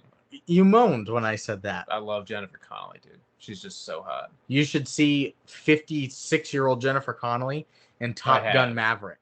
I have. That's the only part of that movie I've seen. She's still looking great. Oh, I'm sorry. That's fine. I'm good. I'm fine. She's bad. I know. Bindi Irwin is married. So I know. Quit reminding me, dude. Benday. I'm gonna marry The Bindis. It's Benday. I'm immigrant. to be my wife. Is that Is she married to a... Is that Seth proposing to Bindi? No, that's her Australian husband. Seth didn't marry her. Yeah, that's... And I'm in the background. Yeah. And I'm the dad. I'm just gonna marry a snake or something, man. No, don't marry a snake. I could. I think that'd be fine. Like that. No, nobody's stopping you. I think the fans would love it. I think the viewers would be like, "Oh, that's awesome. That's so funny." I think can't wait to tune in next week to see how the snake marriage is going. Does he eat mice now? Does she eat hamburgers? We'll never know. How's their communication? After 1 week, it's a house divided already. Because I can't. The snake is filing for divorce, not Seth. After a week, a snake wants to divorce me. Seth is like emotionally unavailable. I'm already that way. I can't imagine a snake leaving me. How that would affect me. I don't think I could recover. Because I'm emotionally unavailable. The snake wants you to connect. For a damn snake. That's how closed off I am. I can't connect with a snake. Something that only wants to eat and shit. Doesn't even chew. It doesn't even do that part of the eating process. It just unhinges its jaw and swallows. I'm more unhinged than a snake. And it literally unhinges its jaw. What was that movie we watched where the lady was emotionally unavailable the whole time, but she's actually super emotionally available? I think it was New Year's Eve. Was it New Year's Eve? I think it was Halle Berry, it was Sarah Jessica Friends Parker. with Benefits, wasn't it? Well, then she's like, I'm emotionally unavailable. That the too, whole time. actually. Yeah, that one too. But also Sarah Jessica Parker in New Year's Eve. She's like, too focused on my job. I'm emotionally unavailable. And then was it like they kept saying it, but their actions betrayed their words? Yeah. And they kept having these heartfelt conversations about they kept being emotionally available. Yeah. That's okay, gotcha. Oh man, I can't wait for viewers to see how you're doing with the snake next week. Get on this, Seth. Yeah, man, that's the end of this episode. Are we recommending this film, Lucas? Yeah, of course I am. It takes a lot for me to like an anime movie, I think. But this one is probably my favorite of the genre. It approaches it in a wholesome, empathetic, and beautiful way. Oh, that's why I recommended it. Seth? Yeah. No. What? Because I am like a little goblin troll under a bridge. I'm hoarding this movie all married to a snake. What goblins normally do. The less people see this, the more precious it is to me, because I keep recommending it as my indie darling baby, even though most of the world has probably seen it. The snake divorced you because you said the immigrant to it. Can we stop bringing it up? I don't like reliving my trauma. Oh, I might God. not listen to this episode because there's a certain point where I'm gonna say it, I do and it's some gonna cringe drop There's like a a certain bomb. je ne sais quoi sometimes, and I'll about it. skip 30 seconds ahead to be like, yeah. Dude, there's a part. I've been listening to Drop Dead Fred with Brandon. There's a part where I accidentally sound really mad at him. I'm not, but I think I just had too much to drink, and I was like, "For the fucking fan!" And I sound pissed, and I'm like, "Whoa, why do I sound like that?" I was trying to like be funny, so like, yeah, I'm gonna skip that part. I never do the Skippy. And I'm recommending this film. It's way out there. You have to pay attention. Don't like slip away into just like, oh, I'll passively watch it. Like Yeah. actively watch this film, but Don't fall asleep. it's beautiful. If you can't do subtitles, do the English dub version because the Japanese won't really connect with you that way. But It's tickling me, Brandon. that is it. That's gonna end it this week, which means we got for the Downtown Spook Boys next week, Spooktober. Oh, my phone. We've got a special horror film because none of us have seen it before. In fact, I believe none of us have even seen any of this filmmaker's movies before, if I'm right. The Fly? Have you seen The Fly? No. No. You got me. I've Didn't only think there'd seen be a part of. follow-up I've only question. seen part of The Fly. I haven't seen the whole thing. So It's Cronenberg. wait, have It you says- not seen The Fly? No. Oh, I thought you had. It's Cronenberg. So, I've seen bits It's of it, yeah. Cronenberg. but we're not watching The Fly. No, that would be too You'll have to easy. tune in next week to find out what we're watching. It's Videodrome. Or tune in this week. Tune in actually. 8 seconds to find.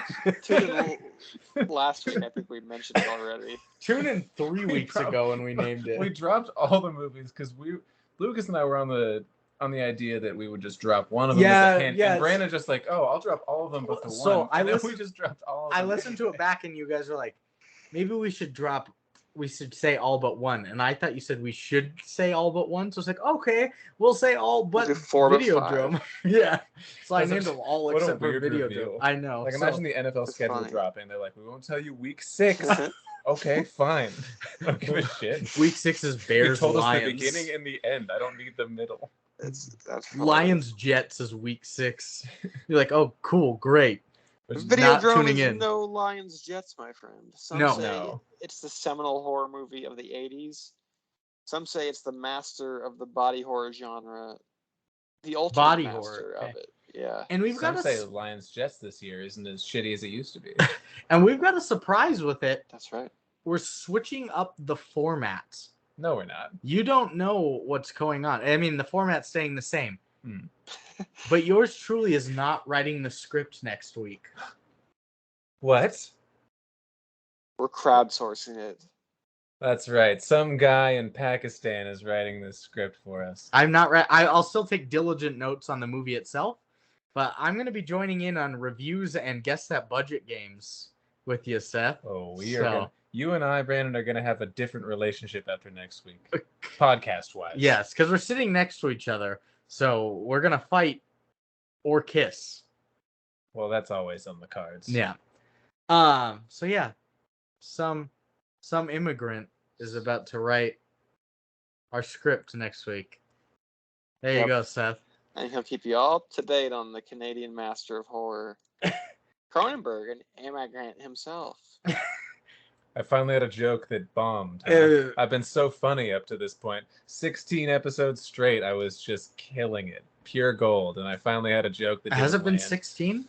Probably more. Morb. I'm getting to the point where I Probably definitely... My bit can't be the doesn't watch movies guy because I've seen it. Your bit is just the doesn't listen to the podcast guy. Yeah. And I mean, you're still the least movies on the podcast. I'm still the guy. least liked host. But also No. the communist guy. Sorry, that was supposed to be more joking than self-deprecating, but it came out evil. Self-evil. This is episode 19 for you, so 20 I if you can't- get Wicker I've Man. seen at least 19 movies. Yeah, I can't keep there you doing go. that bit. So, Videodrome's coming out next week. Videodrome. Somebody's going to be writing that script. And with that, we will see you next week. Kadoosh. Jesus.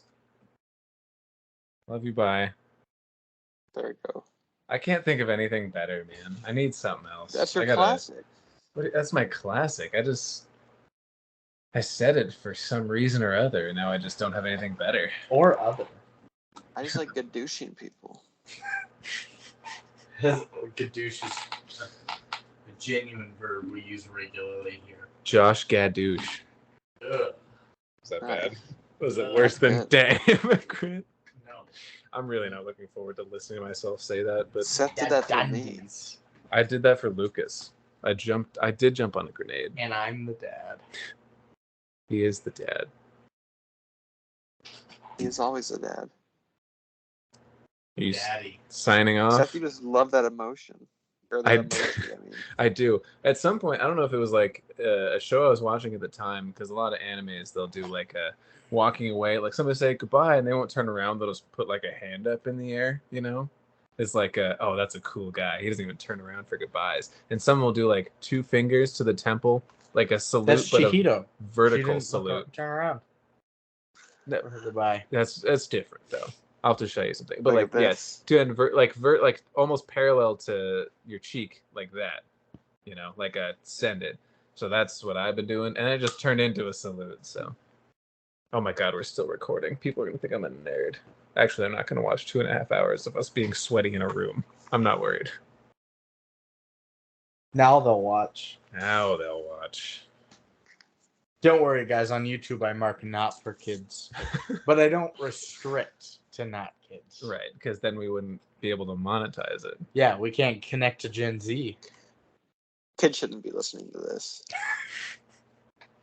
No. Because they won't understand the Japanese culture. I put one of the episodes on my Snapchat story, and my brother found it, because I have him on Snapchat, and I forgot about it. Mason, who was 11 at the time. And it was the Wicker Man episode I put up there, and he was like, "Are you beating women?" I was like, "Oh, no. You shouldn't even know about that concept ever, really, but..." I can't wait till my midget boss finds out I do this podcast. Probably. I want a midget boss. I won't be in tall shit. I'll be in some shit, though. I'll be in some shallow shit. You know what I'm excited for is what Devin's going to pick for his birthday episode. When's his birthday? 11/9. It's 9/11 backwards. That's so hot. November 9th, huh? Good birthday. That's a good day.